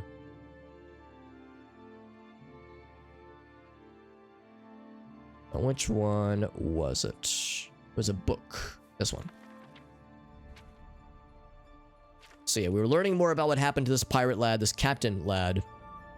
And by this point of the story, the war ended. The Navy was able to divert its resources to chasing the captain and his men and his crew, and trying to disassemble their group of lads. Pirating and looting and doing general pirate activities, plundering booty and such. And so that the Navy was able to like deploy several groups around the Abacian Sea, Abacian Sea maybe. And they said when they found like a cluster of his dudes, they said they would hang those who weren't willing to go peacefully and jail those who did lay down their arms. And they kept coming for him. He said they kept pouring resources into getting the Red Saber is what they were called, the Red Saber crew. Says we couldn't get ahead of them, and we could never mount a proper counterattack. And after 4 years, he finally tracked me down. He says it was my own fault. Says, if I had never made the mistake I made, he would have died before he found me. But a man has to stand up for his mistakes, he says. And like I'll be fooling you, he says, since you're likely staring at my bones as you're reading this. He's not wrong. We did look at some bones. We did fight them earlier. Fighting bones. Very memey as it should be. As it very much should be. I do, Johnson. That's right. I remember. I try to remember those fun little details. And also it's for the time travelers in the audience, trying to be mindful of that. Or maybe I'm the time traveler. Maybe I'm the weird one. Oblivion has been good, by the way, Physics Cat. I remember when I rated you not too long ago, we were talking about how you, after a certain point, you have to kind of swear off some of the dungeons and Alien Ruins, because if you try to explore everything, it'll take you thousands of hours just because there's just so much of this game. So I've tried to focus more on the questings, and I'm enjoying myself much more ever since. This is technically part of the DLC, the Dunbarrow Cave portions that we're in right now. It's interesting, but it was morally... I'm not as excited about the kinds of quests where you unlock a new hideout area and now you get to spend a bunch of money to upgrade it and like build up a crew. Like, that is neat, I guess, but I wouldn't really have any need for this because, I mean, we have plenty of money. We can spend the money to do the upgrades, but I would never return here to like do things with the crew. That's not really what I'm here for in this game. I'm more here for going on the quests and the adventures and learning the stories. So this is like a nice thing to unlock, but same with like Battlehorn Castle. Frostcrag Spire seems like it has some kind of cool things, but those kinds of things don't interest me as much, unfortunately. And Stowe, it's good to see you as well, buddy. We're doing well, bud. We're in Dunbarrow Cave. You probably recognize this area. Reading the captain's log. This is log number 3, I believe. And we're learning about how he finally got. So he says, Captain Umbranox, that is, Admiral, whatever this title was, but Umbranox, the main force out of a port following a lead that I had planted, he says. He's trying to get back to Anvil to catch him off guard, capture some boats that he had left behind, and fight him with his own ships, he says. Can you imagine the look on his pig's face if it would have worked? Thought I'd finally get this lad to face off in a proper fight, but he had men waiting for me there, he says. Fought like hell, but they were trapped. Navy men set the town on fire to keep us from fleeing onto land. That is some scorched earth strategy right there.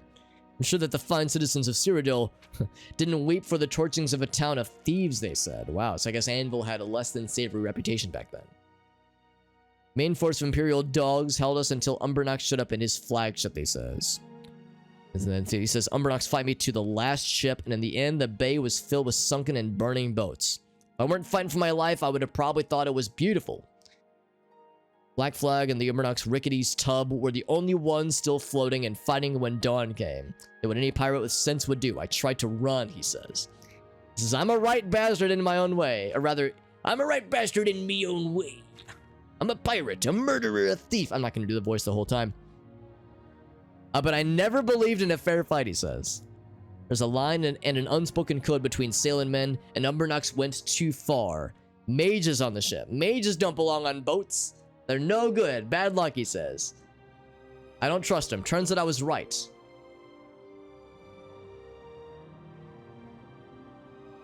South side of the bay. There's a huge cliff wall that used to be there. Wait, hold on. Along a huge cliff wall that used to be there. I guess it's not there anymore. Had my helmsman stay as close as he could to the cursed cliff. And then the mages were yelling nonsense into the wind. A few rocks fell onto my deck, a few more, and then the whole bloody cliff came crashing down on top of me, he says. Now, I didn't die just then, he says. The cliff collapsed around the ship, making this damn cavern here. This is where Dunbarrow Cavern happened. It fell on us, and also, well, it's still the Black Flag, the crew, and all of us under rocks, and it says we were buggered. I'm guessing it also crashed on top of the lads that were chasing them, though. I've seen my own blood more times than I could ever count, but seeing the ragged mess that just came up out of my lungs just now is the only time I've ever been afraid of it, he says. Guess I should be getting to the last bit of the story. He's writing the story as he's experiencing his final moments, presumably. 30 hours, Johnson. Wow. In one sitting? God, after a while, I'd start to nod off, man. I'd start to want to pass out. Like, literally pass out. Physical copy of the... Oh, cool, Stoats. That's very generous. I appreciate the offer. Of course, you probably know I'm trying to avoid looking at guides too much and trying to do things relatively organically, you know, try as a first playthrough, that kind of thing. But I do appreciate the offer. If there ever does come a point where I need like a visual reference for something, I might tap you. Of course, lots of these things, thankfully, are available online. But I appreciate that generous offer. It's very nice of you. 12 hours in, only 12 hours in. That's a thick stream, bud. I'm guessing that's like a subathon of some kind. There's a lot to be said about the subathons, as they draw a lot of attention and they are good for at least temporary channel growth, if not, you know, nice channel growth. But, you know, at the expense of someone's sometimes health, because that can, as I know, that can cause problems, you know, for going too hard for too long. Being too hard for too long, streaming for 4 hours, a stream longer than 4 hours means you might want to consult a doctor. Anyway, let's read the rest of this log here. So after they got trapped down here, never to see the light of day, they tried to dig out, tried blasting out, calling to the gods, the nines, Daedric princes, anybody. Some men went crazy when they realized they were stuck, but most of them just accepted it. Made the hulk of the Black Flag into the best home that we could and tried making a life down here. They had food with them, of course. A lot of the crew was killed, so we didn't have a ton of mouths to feed. But you don't know suffering until you have had nothing but hard rations for 20-some years. They lasted for 20 years down here. All the pain I ever caused anyone has been paid back to me tenfold, and having to eat the same filth every day, he says. And then someone named Grim died off. The first and one by one, he says. The boys have been dropping off. This is some fucking Rime of the Ancient Mariner shit right here, man. There's a subathon, but there's also puppers. Boy, that's the edge. If you got a pupper on screen, you know chat's gonna go nuts, as they should. So it's some kind of sickness that this lad then ended up with. Buried where they could, threw them in the water when we didn't have strength to bury them. Otherwise, just make them walk up the far side of the cavern a couple days before the sickness ran its course. Just die over there, please. We don't want to deal with you. Says I'm the last one, and I suppose that makes sense. The great Captain Dougal, defeated by, Fazil Umbernox and buried alive forever. What'll become of Anvil? Maybe it'll get burnt forever, and sweep the ashes into the sea. Umbernox did survive. I was thinking they was going to say that Umbernox got by the rocks that were summoned. But yes, went back to the Imperial City to claim victory. Don't expect anybody to read this, but if by chance someone does find my carcass down here in this pit, do an old seaman a favor. Track down whatever descendants that fat old sack Umbernox may have and tell him that Toradon Ap Dougal says hello. So that's his story. Captain Dougal, the pile of bones that he is now, with his nice fine steel cutlass, been properly felled by a sad purple man with a big sword. And that's where we're at, friends. That's where we're at. Here's who he was resting, I suppose. It's interesting because he said how this place was inaccessible for so long, but it was very easy to get into here, and it's very much open now after, so many years have passed, obviously. But like we had said, or like the quest log had said at least, that there is indeed more to the story, as we took out the pirates, the dead skeletons, at least undead skeletons here. And now we could possibly go back to the Imperial City, speak with Dahlia Rockham, Sock'em Robots, and see if we can get a proper crew installed here and fix this place up a bit. So I'm assuming... Oh, I'm wrong. It's not in the Imperial City. It's in the main Anvil area. How about that? So it's actually not too far off from here then. I was thinking we'd have to travel for this one. So yeah, let's do that then. Let's go back then from whence we came. Back in the Smuggler's Cove. What's up, Faded Epitaph? I like your screen name. Very cool sounding.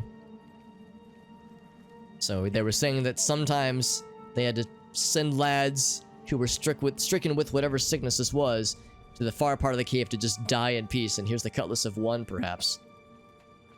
But yeah, like I said, this was actually very open. I guess when the rocks caved in on this place... Sorry, I just smacked the microphone a little bit there. When the rocks caved in on this place, at first it was inaccessible, but now there's a little door. Somebody built a door and everything. So convenient.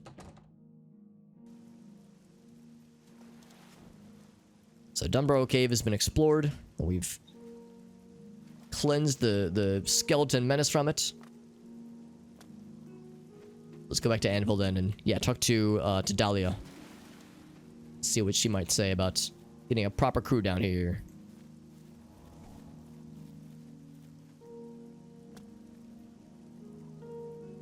Oops. Okay, I thought I was gonna get got. Yeah, and apparently the original quest log informed us. Let's see. That this captain was defeated by, I guess, the person who would then go on to become the first Count of Anvil. Because at the time, Umbernox was the guy's name. But Umbernox was the Navy helmsman that chased the lad down and took him out. Took out the Red Saber. So I guess his reward then was to be crowned the Count of Anvil. And more or less rebuilt the town. Because at the time, the town was just a pirate's hideout kind of area. Thank you, Faded Epitaph. No, we're doing well. And as you're correct, this is indeed my first playthrough of this great game. Played a lot of Morrowind throughout the years. Played hundreds of hours of Morrowind, but I've never played any other Elder Scrolls game until I began this playthrough. So we determined that I'm only 16 years late to the party. But who's counting, right? Only 16 years. That's hardly anything at all. So yeah, a little bit late to the party, but I am enjoying myself. And in true Oblivion fashion, made myself into a strange, sad, purple man with a big head. And a big sword to boot. Our character is primarily a spellcaster, but we have some blade and light armor for us to get by. Allow us to get by, hopefully.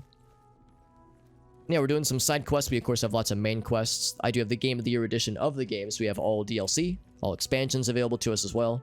In fact, I guess Dunbarrow Cave was part of the DLC. Of some variety, at least.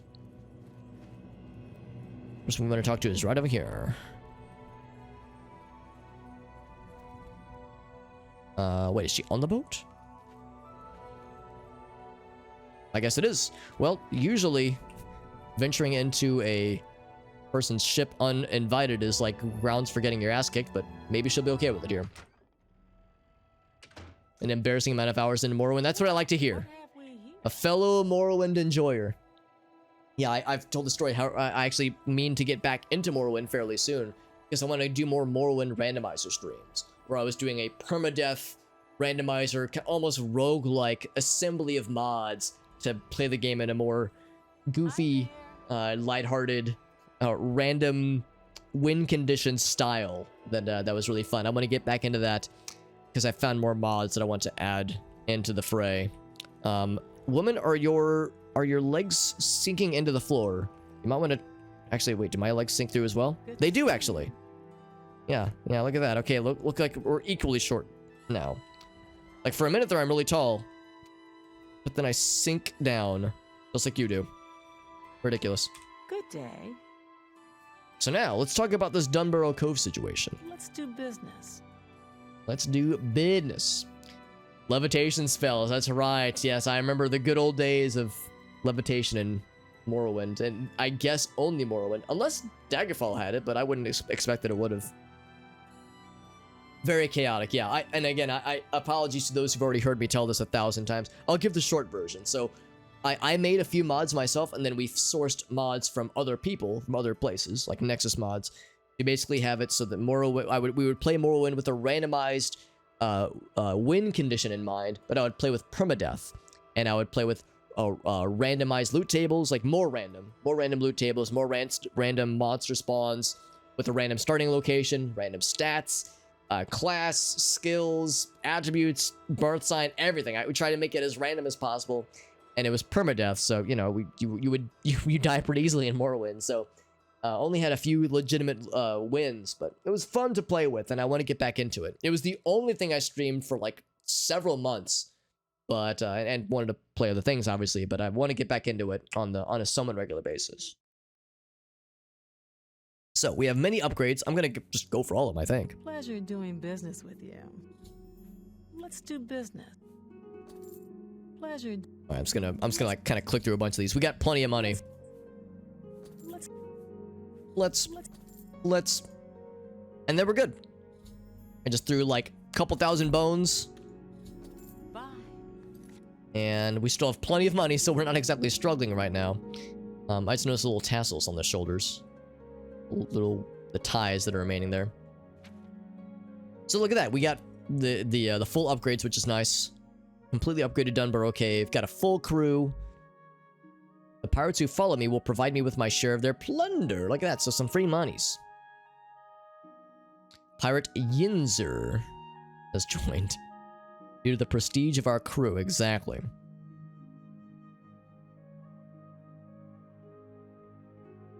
We have the levitation spells and Elder Scrolls. Yeah,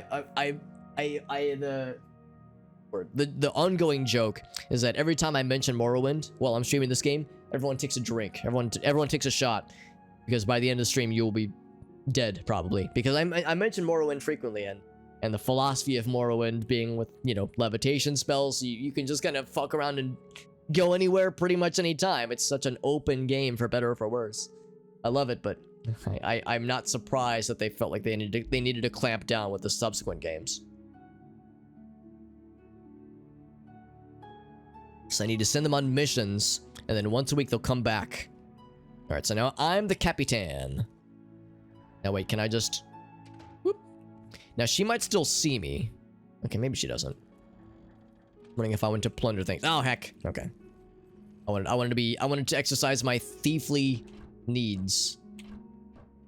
Because we're, of course, in the Thieves Guild, and we're, I guess, kind of a pirate now. More or less. Exactly, Stoats. That's precisely what'll happen. Faded Epitaph says, I'm ready. I'm ready, homie. I don't know you. You don't know me. Everybody's happy. And call me Phil. What's up, bud? Good to see you, friend. I've never read. Hope you're having a nice Wednesday. Is that what this is? I'm informed it's Wednesday. We're playing some Oblivion, and we just finished up the Dunborough Cove parts of the game, which is kind of cool. Let's actually go speak to our crew for the first time, actually. That should be kind of cool. Just gonna warp on over, save myself a couple minutes, swing myself this way. And JD, by the way, now, actually, I guess I never clarified. JD, is the 15th actual JD day? Because if so, then I owe you, I don't know how many, but I owe you some number of birthday spankings. Last time we were here, this place was full of dead skeletons. But now, it might be full of people who are not dead, and are not skeletons, but have flesh on their bones. Here's a person. It's you. And several people. They're all our homies. Perfect. It is indeed National JD Day. JD, happy birthday, buddy. Happy birthday, and I'm excited for your birthday stream tomorrow. What kind of games do you have planned, or like activities do you have planned for the birthday stream? Because I'll be calling into part of it for like a couple minutes, and sometime around probably 6 or 7 p.m. I want you to head out and plunder. Of course. Return in 1 week. He's so excited he's gonna run in circles. Now I figured they were gonna hop on the boat and set sail, but no, they're just running out the main exit. I said, oh no, they're all going. Jesus, these guys are fast. Bunch of strapping young lads I've got, and then this lad. Greetings. Well met. Can I interest you in And he some of sells my spells. Unexpected. Fortify some things. It's kind of cool. It's for restoration. Would I ever want to fortify security? I don't really think so. Fortify sneak maybe, though. I'll take this one. It's kind of cool.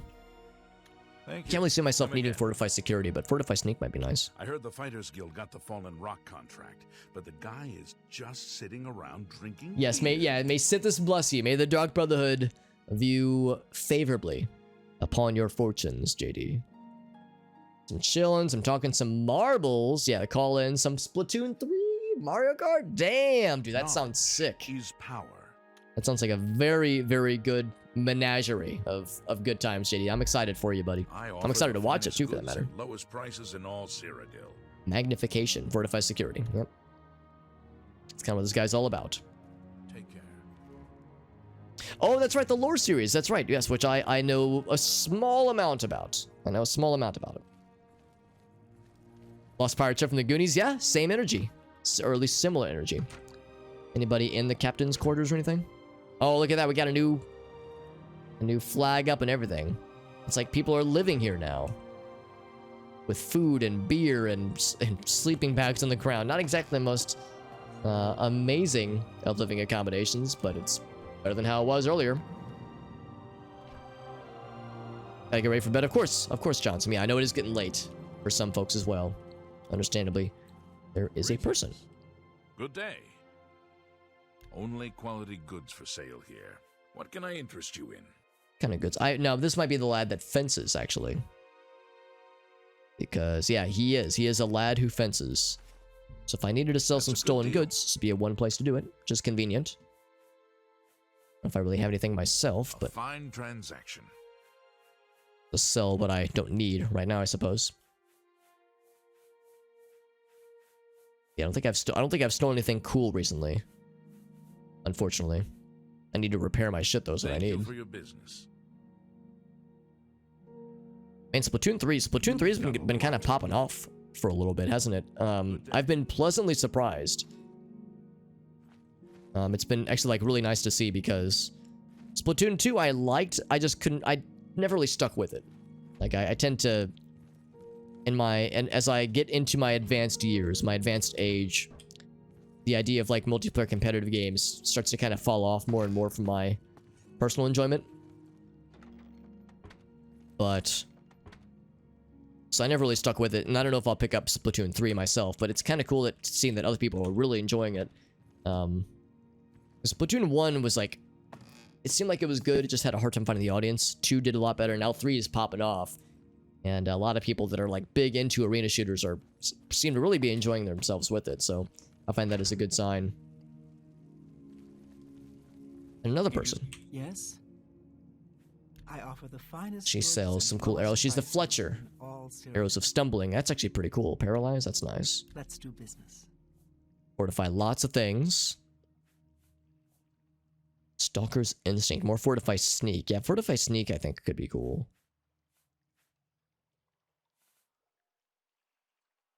Sneak and Marksman. Interesting. Knowledge. And she trains Marksman. Can't say I'm surprised. Take care. Do I have any of it on YouTube? Sadly not. I do have a bunch of stuff on YouTube, but I didn't start saving my VODs and editing them for YouTube until late last year, I think. And the Morrowind randomizer would have been like 2019, 2018, I think. So this would have been a little while back, unfortunately. But what will likely happen is that when I do the Morrowind randomizer, it'll be most likely included with my bonus streams on weekends. Weekday streams will probably still be like casual playthroughs like I'm doing here, but this kind of special things like Morrowind randomizer would be like for weekend streams most likely. For instance, this weekend we're going to be doing GeoGuessr with chat integration. I just learned that there is a mod for GeoGuessr that adds Twitch chat integration, and it looks very, very fun. So I'm excited to play that for the first time, at least, with chat integration and try it out. Seems like it'll be a really good time. Sneak and security. What can I surprised everyone sells spells, which is kind of cool. Chameleon 75%. God damn, that's good. I don't have the magicka for it, and probably not the, I guess, mysticism either. But damn, even 50% I don't have. 75% on a spell. That's incredible, actually. Visibility 30%. Illusion. That's what it is. It's illusion. Yeah, I have no hope for any of these, sadly. I mean, I could get these, but what if I sneak 20 points? Not bad. Let's do... Yeah, I'll actually go ahead and grab this one. Be sneaky mans. Another satisfied customer. This guy reminds me, appearance-wise, of the dude that we bought the Battlehorn Castle upgrades from in the Imperial City. The Nibene Basin grades from rolling farmlands by the river east to the rugged uplands of the Valus Mountains. There's much. He's trained on sneak, of course. Of course he does. Buy.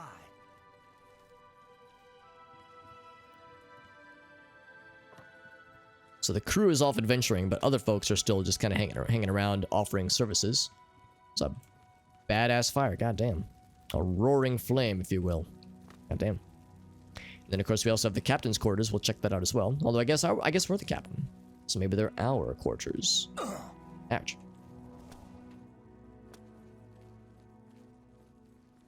Now, the only holdup with the Morrowind randomizer stuff right now is just me getting time to complete the updates and upgrades to the mods that I made. That I wanted to do. Training chest. Oh, this is to train your lock picking. I see. So if we lock it, if we unlock it rather, it won't actually like, I guess it won't actually open. Damn it. Clearly I need the training.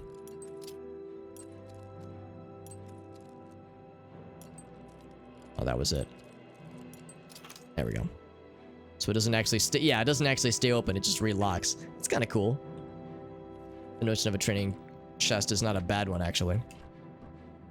But yeah, and actually, really what it comes down to is that for the mods that I need to upgrade, of the mods that I made for Morrowind Randomizer, 2 of the mods are done. And I've uploaded them, the updated versions, to Nexus Mods. However, and if anybody's curious, I think it's exclamation point... Actually, hold on, what is it? MW mods? Or mods? MW Rando? There we go. So that has more information about what I'm using for the rando, as well as links to the mods that I made. But 2 of the 3 mods are done, and I've uploaded them, the updated versions, to Nexus Mods. But the last one will take a little bit longer, because that's the most complicated mod. The Smuggler's Key, nice. The, what's it called? Lootable Spellbooks mod. That adds lootable spellbooks, like in this game, into Morrowind, so you can find spellbooks that teach you spells just by reading the books in Morrowind. So add that into the game. That's the most complex mod that I made, and the upgrades that I want to make are kind of... Basically, it's going to be a matter of rebalancing the mod to try to have ways to, I guess, make it a bit more sustainable. Make it so the spellbooks don't have as high of a value, and... maybe make certain spells harder to find. If there was some kind of way where I could, like, grade the spells, more or less, is kind of what I'm getting at, so that they... So I can maybe... So that, like, the loot tables could be weighted differently. And not have it just all be kind of samey.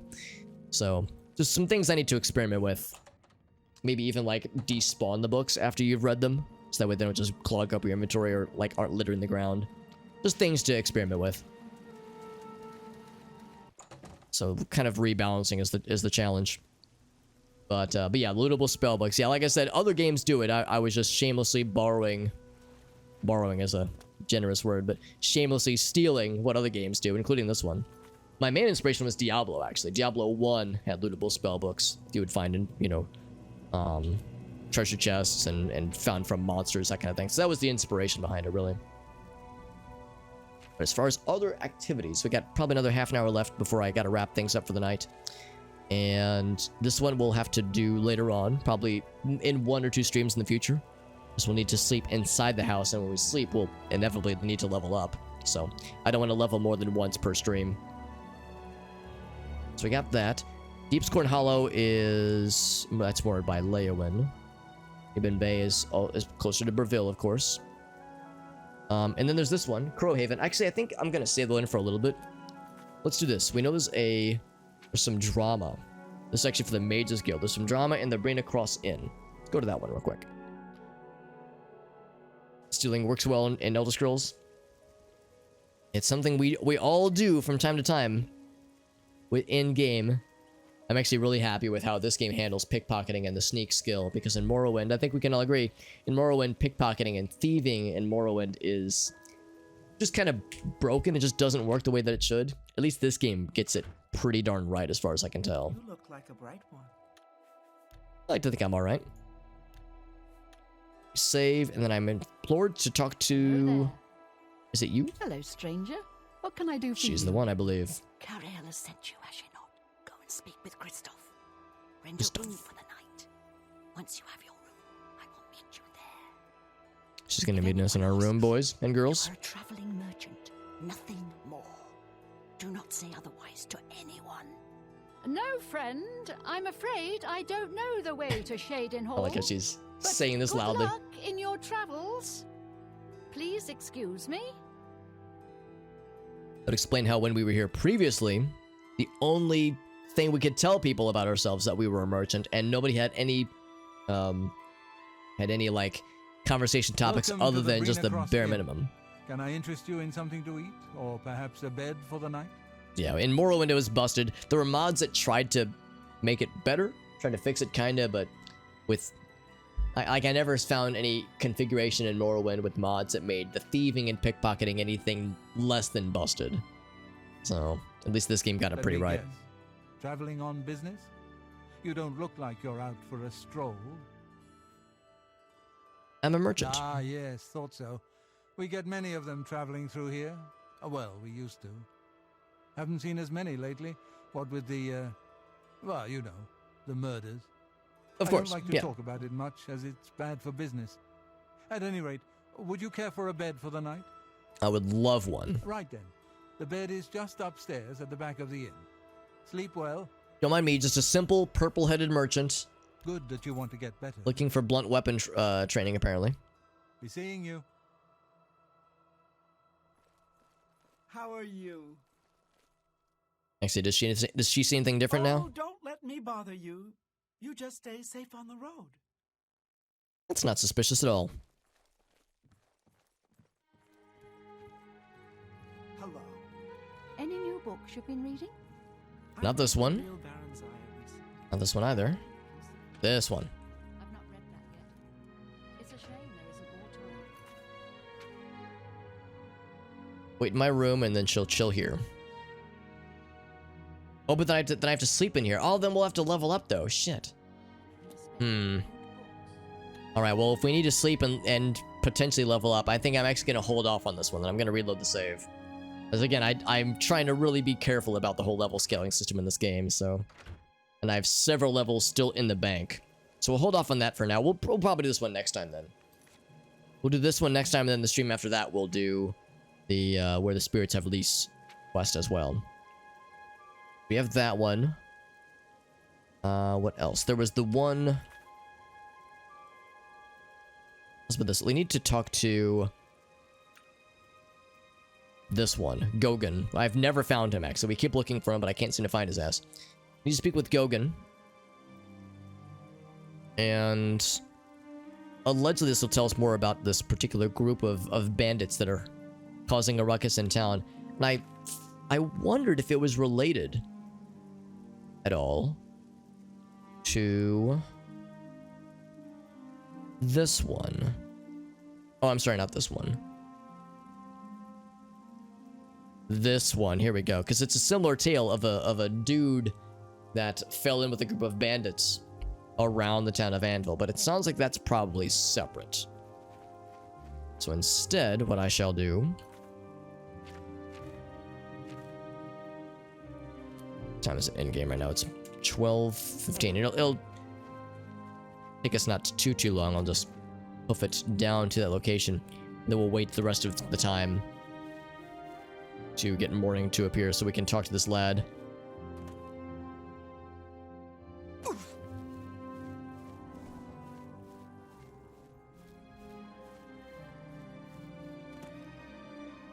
After the level up, your skill levels don't count towards the next level up, so you would lose that on attribute points. Lose that on attribute points. Are you referring to like the like +2, +3, +4 that happens when you get the levels? Because yeah, I know that is one thing, is that like the things that you do on like certain levels, or I guess the things that I do in this level would, I think, probably... Well, the thing is I have many levels banked is the thing. So like, yeah, I'm not exactly sure what colors the... or what influences the +2, +3, +4, etc. Since I have several levels banked up.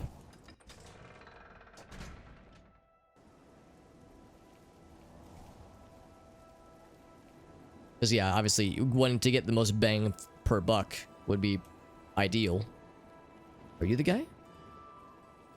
No. Penniless. Penniless Olvis. A pair of shoes. You got it, bud. Thank you. You know anything about the Anvil Chapel thing? It's unbelievable. Right in the center of the city. Okay, nothing new. Blessings of the shadow upon So he's not in here.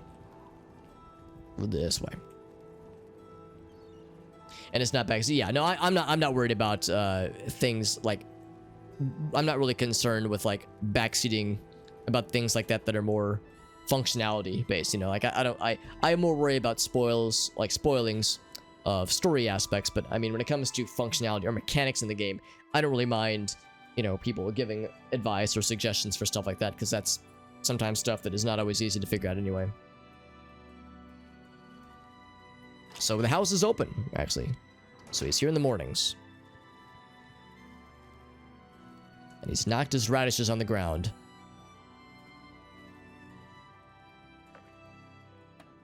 And of course, again, my Thieves Guild senses are tingling. So I feel the desire to thieve away with anything not nailed down. That is of decent value, that is. No, not seeing anything off the top of my head. Oh, there's the guy.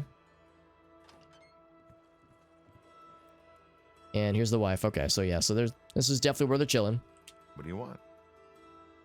So tell me about the gang, the group of dudes, actually group of dudettes specifically. See, my wife couldn't keep a big mouth shut. Yes, it's true. I lost the family ring to those sirens. I'm ashamed about the whole incident, but not ashamed enough to ask for your help. I was The sitting floor on radishes, that's right. when the most fetching Nord woman you've ever seen walked in with an equally attractive Imperial woman following. After we exchanged words, I followed them out to a farmhouse. Inside, they asked me to remove my clothes and items. Well, I did. And then suddenly they brandished weapons and robbed me. They sent me away with barely a stitch of clothing, harlots. Just please, help me get that ring back. I want to save what's left of my marriage. I mean, temptations, man, he got. The least we can do is... How could I resist? What a mess I've gotten myself into. least we can do is try to restore some of his dignity, so I guess we'll do that. Despite the floor radishes, I'm trying not to hold that against him, to the best of my ability. So, let's see. Do you want us to go outside? Oh, it's in the docks. Oh, I see. Because I think we've been to this place.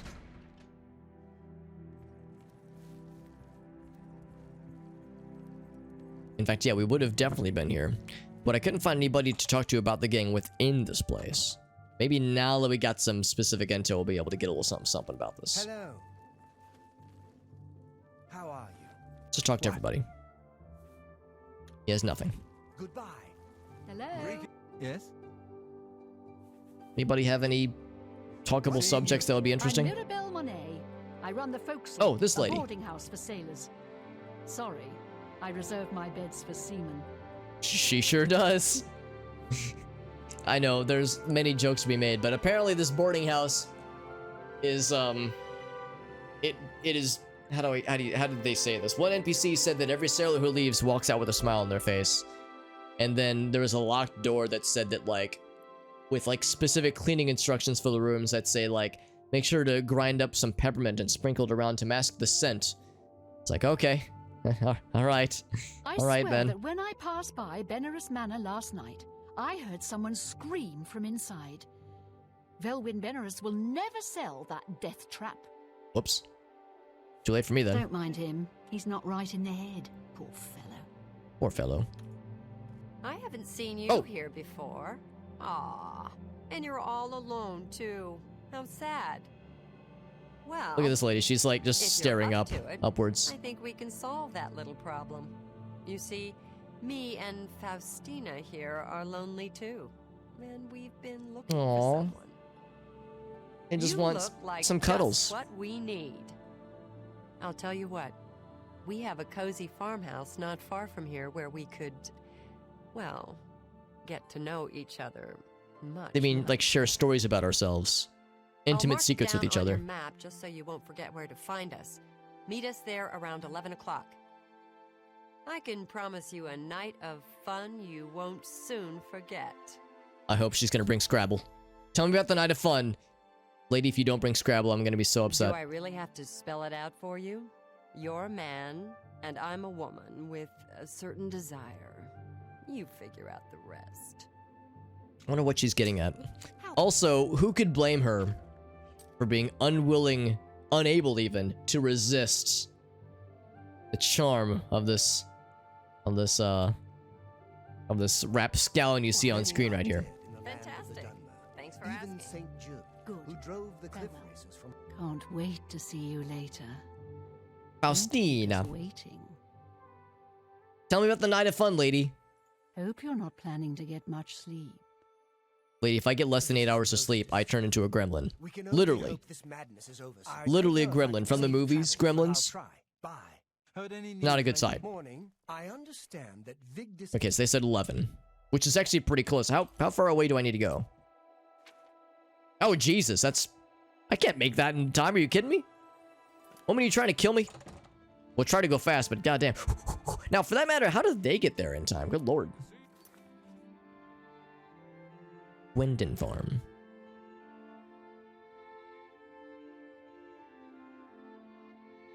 I mean, the direction of their hideout. Yes, yes. There's no way we're gonna get there in time. There's no heckin' way. But we'll try it. Actually, I guess if I warped here, that would save us a little bit of time.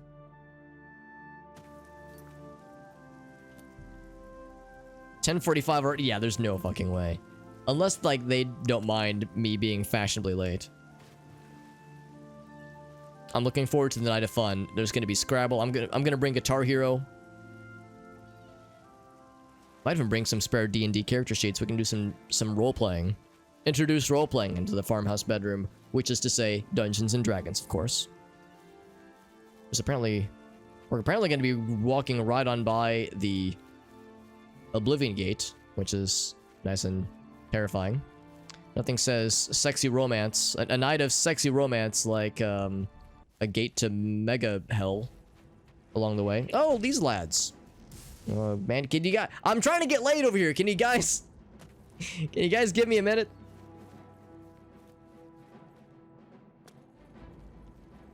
Do they eventually give up chase if you just keep schmooving?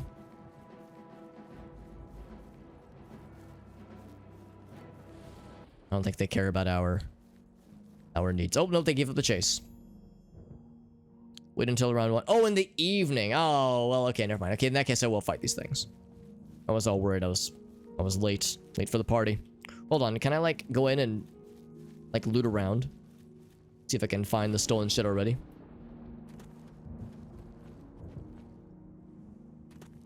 God, it's red. It's the red sky of the Oblivion Gate causing eyeball hurties. And also some fall damage. Door's locked, okay. Like, wouldn't it be convenient if I could just go in and re-steal all the things? Oh.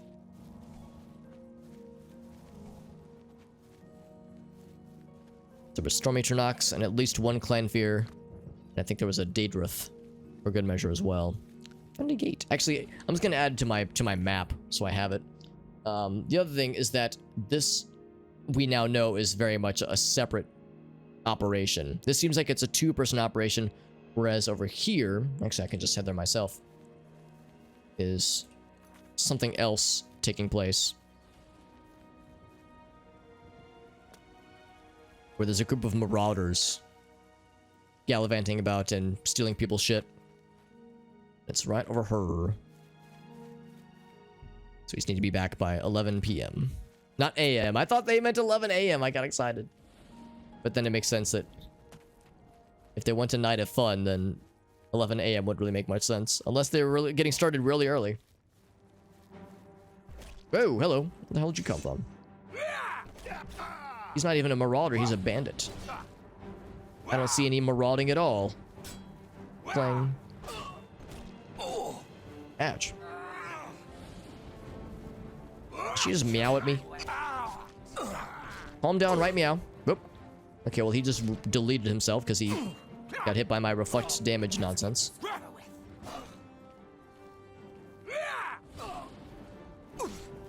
Ouch.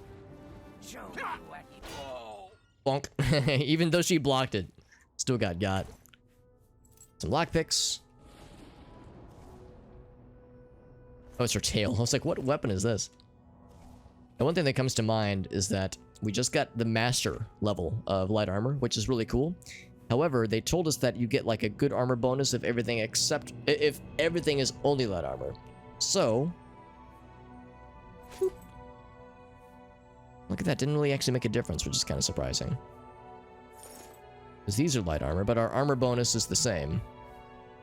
So maybe the shield is not factored into those calculations then. Oh, it's because we have a two-handed weapon, that's why. So if it's a two-handed weapon, it doesn't matter. And if I went to this, and then went to like a light armor shield, there we go. Big defense. If we want to be a tanky son of a bitch, then take out a one-handed weapon and go to our light armor shield. A huge, huge difference. Because that's a +9. That's a +12, so it should be a difference of 3, but it's a 50% bonus on top of that. Pretty sick. But we don't care about that because we're using two-handed weapons anyway, so... We get the other benefits, but we do not get the armor benefits, since we're not, you know, using the shield actively. So the bandits have been gotten, but yes, there's marauders afoot. They're probably inside Fort Strand. We'll check that in a bit. Probably shouldn't, like, get in over my head on dungeon exploration when we're in the middle of another time-restricted quest. I will explore the exterior, see if there's anything cool up here.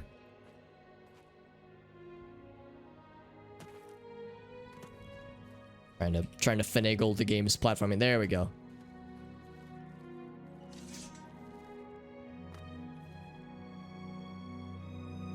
Sometimes you'll get lucky and there'll be some like lootable things in the tops of these areas. Maybe even like tucked away in the hard to reach spots. Like this, for instance. Potions. Note of exception. Nothing in life is free except for this. That is indeed the exception. Thank you, note. Very kind. Nice little bonus. That's why it pays sometimes to explore in this game, because every once in a while, your efforts will be rewarded.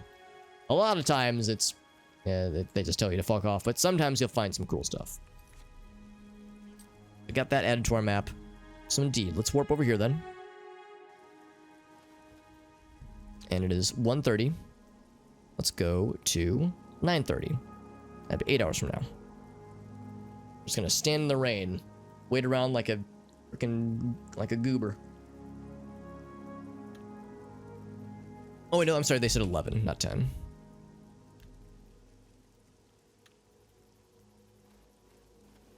I would have, however, been amazed if they would have somehow managed to get there.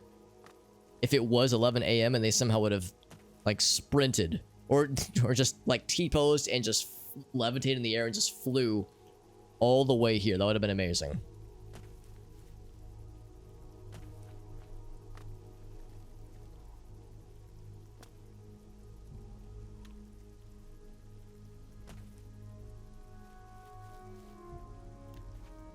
This is where it's all going to go down. And again, you get a nice romantic view of the Oblivion Gate just in the distance. Seems nice and pleasant and cozy. If you listen close, you can hear the screams of the damned billowing in the distance. If you're really lucky.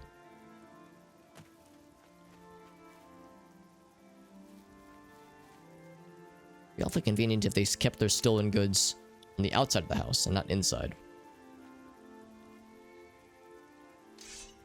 I have a feeling we're gonna have to fight people, for that matter. Oh, look at this. I see you took us up on our offer. Good. I'm glad to see you. Signy will be along shortly. I'm sure we can find something to do while we wait. Now, we can't have you standing there all uncomfortable in all those clothes. All those pesky clothes. Place it there on the table.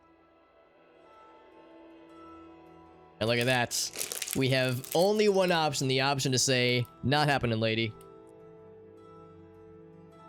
Trying to be, trying to resist the charms of someone who wants to make off with our goods.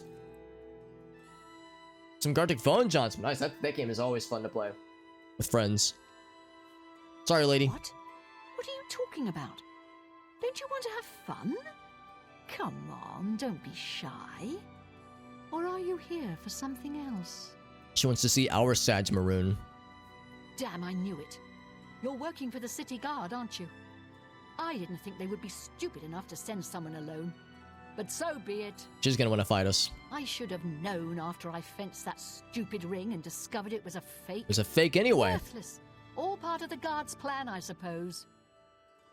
Plot Okay, twist. girls, we got someone who doesn't want to cooperate.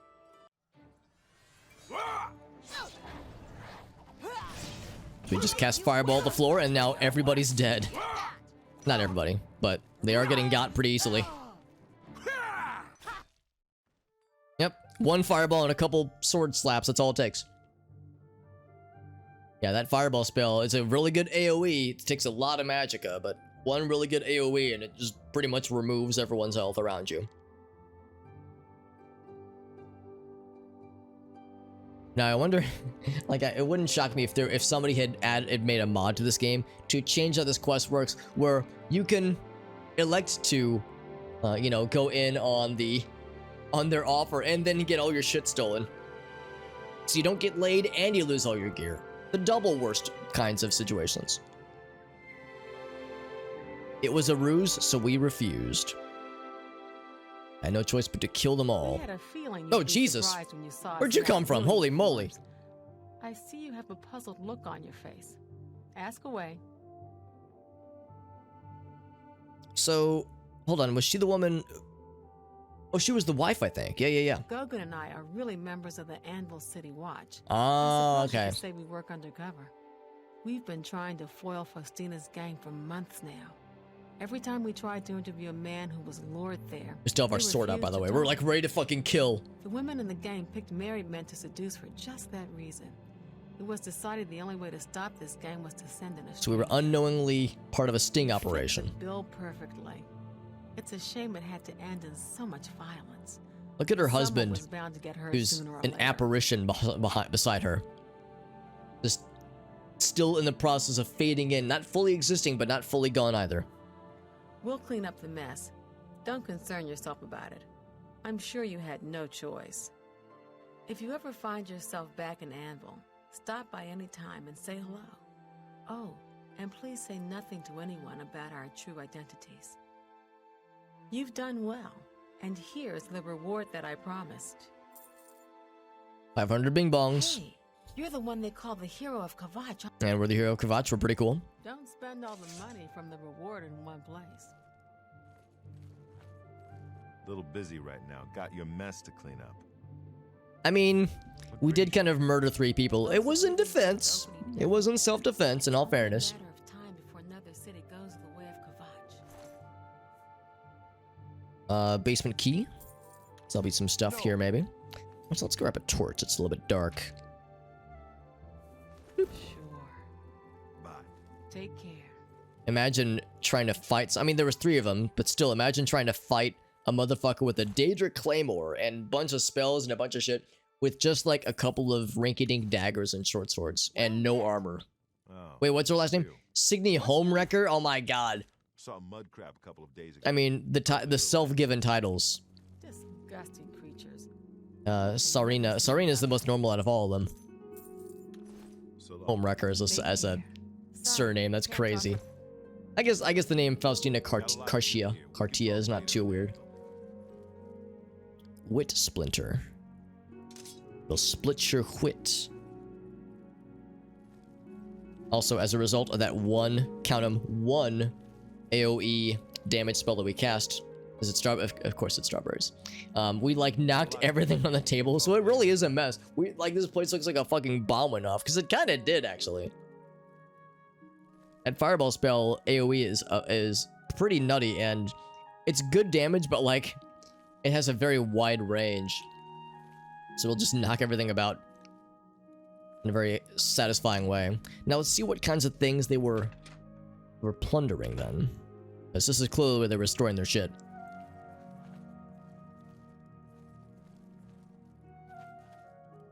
Also, to be clear, they were satisfying everyone's deepest desires. They had the dainty, pretty dark-haired lady, pretty standard fare. They had the taller, more domineering, taller lady, the Nord, and then they had the cat girl, the Khajiit. So, pretty much everyone's flavors are getting tickled.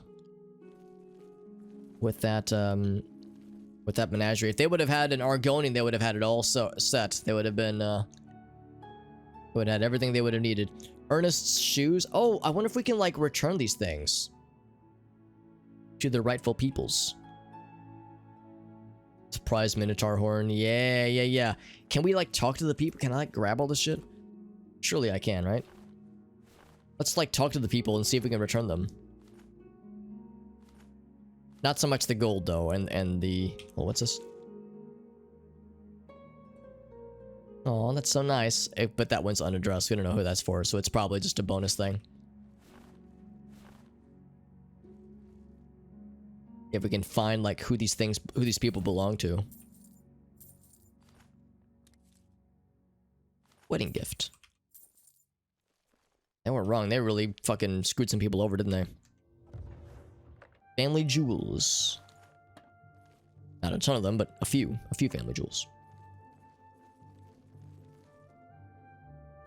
Whose sweet roll and sweet cake is this? Who owns these things?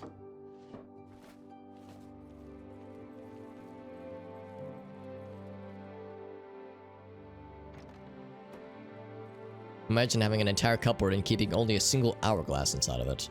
And they had a copy of the Lusty Argonian made to boot to further inspire, or use as inspiration, I suppose, for trying to play to men's darkest desires. Lifts her tail, says, "I must finish my cleaning, sir. The mistress will have my head if I do not." Then Cranchius Colto says, "Cleaning, eh? How's about, I've got something for you to clean. How's about you polish my spear, wink?" And she says, "My, but it's huge. It could take me all night to clean, to polish." And he goes, "Plenty of time, my sweet. Plenty of time." And scene. So, yeah. Lusty Argonian Maid is an adventure for the ages. Which is to say, ages 18 and up.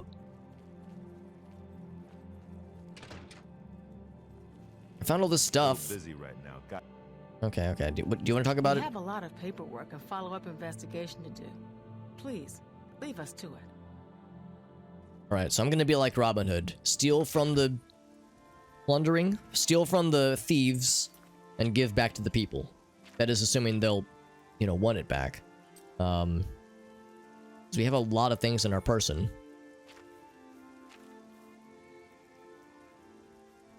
One's just called Wedding Gift. I don't know who that's gonna belong to. We don't need this one. Oaken Hull. Heirloom is one of them. What's this blade? It's actually not amazing, but it's like very valuable. Not particularly good though. So Astia. Ernest. I think we saw an Ernest once or twice. Yeah, let's kind of poke around and see if we can find some of these folks. Some of these poor saps that lost everything. Now, of course, it's late enough. So most people won't be out and about. Sonic Frontiers music? I don't think I really have, actually. Is it, like, pretty solid, JD? You're my expert when it comes to Sonic... Well, really just Sonic things in general, but especially music. Let's wait for 7 hours. It's looking pretty good. Now that we got more footage for it, yeah. I know some people have been a little bit nervous about it. Like, oh, we don't know what to expect really, but yeah, I would say I'm hearing more encouraging things as time goes on. A coin. Olvis, I think I have something for you, Olvis. I've heard the Fighters Guild. Maybe I don't. It'd be nice if I could like give things to the people that clearly belong to them.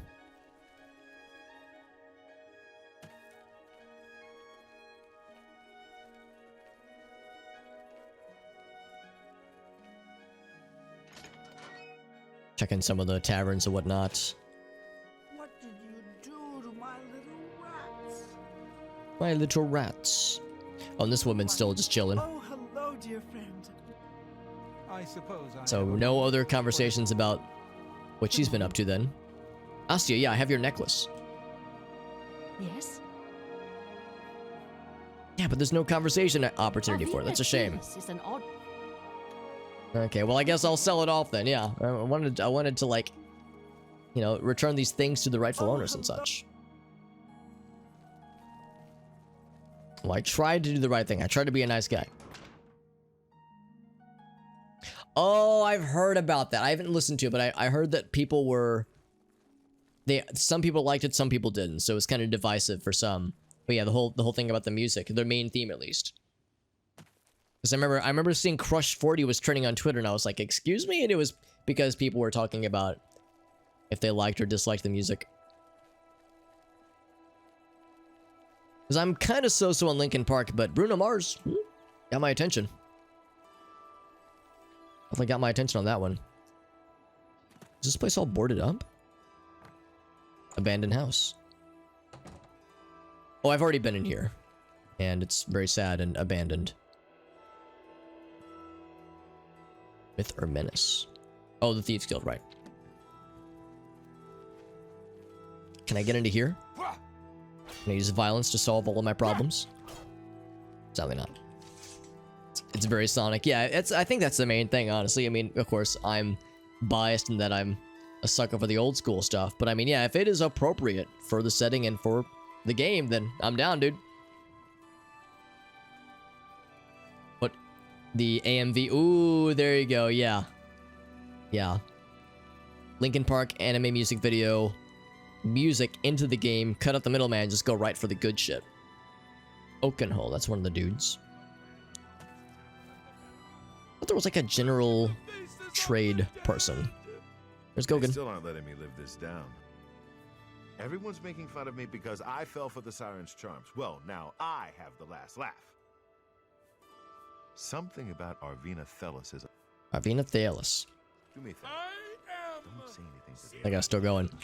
Yeah, let's see if there's any general trade post places here. If nothing else, there's probably one near the docks that I've just forgotten about. There was one here, though. It's Peacemakers, that's all armor and weapons, that kind of thing. Newheim the Portly. Okay, we'll just go around that way.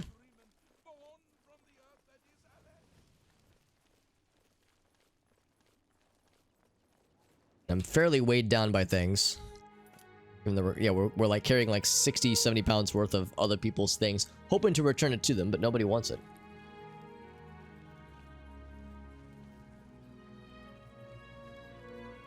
But if nothing else, it's also kind of it serves as a log to see who all got by this particular gang of thieves. Who got fooled by their charms.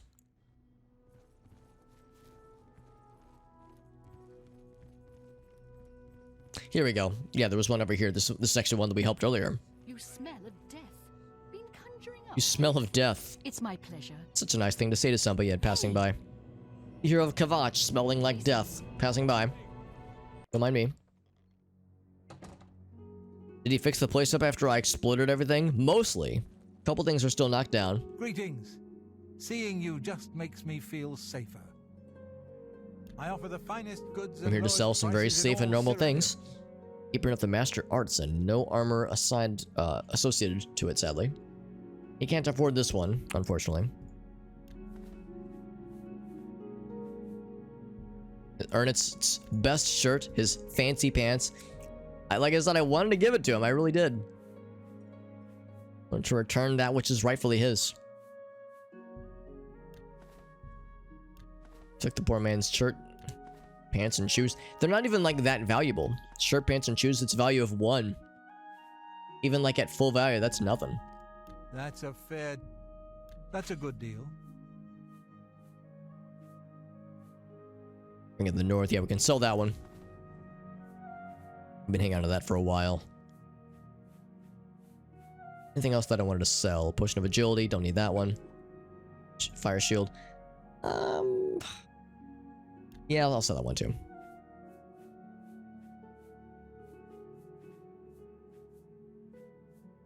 Just shield potion, detect life potion, don't need that. Prize Minotaur Horn, we're selling that too.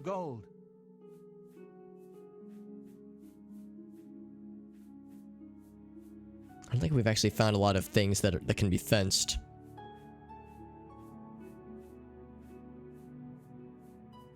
So I'd be more interested in, yeah, these kinds of things. Heirloom with a value of 0, by the way. No value at all. Wedding gift, yeah, it's all out of there. All right, so now it's all in his hands now. If anybody wants it, they can go through him. Come back anytime.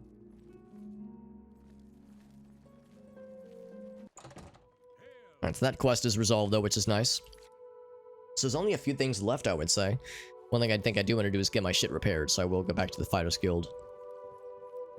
Get that all taken care of. We'll be wrapping up fairly soon. However, one thing I want to do before we wrap up is check the bingo board. Because we checked last stream's bingo board at the beginning of this stream, and I'm going to check this stream's bingo board at the end of this stream, because that's what I should have done the first time. It just slipped my mind when we wrapped up earlier, because I wasn't... I had just kind of forgotten that was a thing now. And to get back into, like, recognizing that as a regular thing we can do. What can I do for you? If it's broken, I can fix it. So yeah, repair that one too, I suppose. Really, I want to get the things that I can't repair myself repaired. Which is most things, admittedly. Let's do business. Next thing, maybe you can afford this cool sword I'd like to sell. And yes, you can. Split the wit. Tell your friends about I've me. never read any of Quillweave's writings. I've heard they're fairly good, though. Be seeing you. Haven't broken a hammer in a long time, by the way. It's nice, but strange. Be going this long with no issues. So as far as next time goes, we're still not quite done with Anvil. There's still a number of things left. We have this to deal with, as well as the unfinished business. That's going to be in Coral, of course. We have that one, as well as this one here, the Ariel Girard quest. And the Brina Cross Inn. Both of those will require us to sleep, which means probably, not always guaranteed, but probably will involve us like leveling up, since we'll be sleeping. But I would say the next big thing we'll probably do is this one. Probably to acquire Rock Shatter for Maeva. Maeva the Buxom. A title that is just very eye-catching, we'll say. Eye-catching surname. So we got that. Otherwise, though, as far as things that are in the near vicinity, we'll probably do next stream is we will... Of course, yeah, well, the first thing we'll do is knock out Fort Strand, that whole encounter. We'll also knock out the Gates to Oblivion. Knock that out because... At least I think it's that one. It's either that one or this one. There's many in the area, obviously. But I think it's going to be this one, probably. We'll check the map or the quest indicator. But we'll knock that one out. And if there's time, we'll also knock out Crowhaven. Find the evidence to the orc's noble bloodline that he's seeking. Because that's kind of been on our list for a while. I'll also probably hit up Malakath's shrine as well, since it's pretty close by anyway. It's about as close as we're ever going to be to that particular area anyway. So lots of side quests still in the Anvil area for next time, as well as things that will take time to follow up on, like the pilgrimage, for instance, and the stuff near Llewellyn, Llewellyn. Llewellyn is the name of a there's a few locations, but it's a bar restaurant here in St. Louis. That's quite good. Llewellyn's is very good. That's what my brain goes to. Not Leowin. I always see it as Llewellyn's. But anyway, we have other things in other places. A few around Shaden Hall. Obviously one for Coral, for the Fighters Guild quest. But we'll try to wrap up all that we can in this area while we're in this neck of the woods. Of course, the glory with fast travel is it doesn't really matter, like, what order we do things necessarily. It's not like it takes us a long time to schlep all the way back. We can pretty much do whatevskis. But yeah, we'll continue kind of in this area. And that'll be next time. That'll be next time, my friends. And as always, by next time, I actually mean tomorrow. Because I will be streaming on Thursday. I typically stream Thursdays. But I will also be joining in on JD's, part of JD's birthday stream. I'll be there for a couple minutes to call in and wish him some happy birthdays. And talk about some fun stuff that he's got planned, which will be cool. So I'll be participating in his birthday experience tomorrow evening before I start my stream. And we're also going to do, before I wrap up here, we're going to check the bingo board. So rather, I'm going to check my own bingo board. So, Bingo Oblivion, if you would like to check your own bingo board, you're welcome to do so. All you have to do is copy and paste that URL into your browser of your choosing. And then we'll see if we're able to achieve any bingos tonight, my friends. Let's go to the monitor 1 scene and see how we did. So, this is, of course, based on tonight's stream. Let's see how we did. So, of course, I was live today. Crazy. I was live. Did I acquire a new spell? Yes, we bought a few. Did I stream until 1:30 a.m.? No, wrapping up at 1:12 a.m. Did I start later than 8:30? I did. I think I started at about like 8:40, like 8:35, 8:40. I didn't contract any diseases, sadly. I didn't show any unrelated goofy videos, although there were a couple times I got tempted. Didn't get into any gates, didn't visit any shrines for Daedra. Broke more than 3 lockpicks on a single lock. I'm going to say yes to that. I think that happened. Did not die today. I like how that's so big, by the way. It's a big font. Obvious references to Morrowind.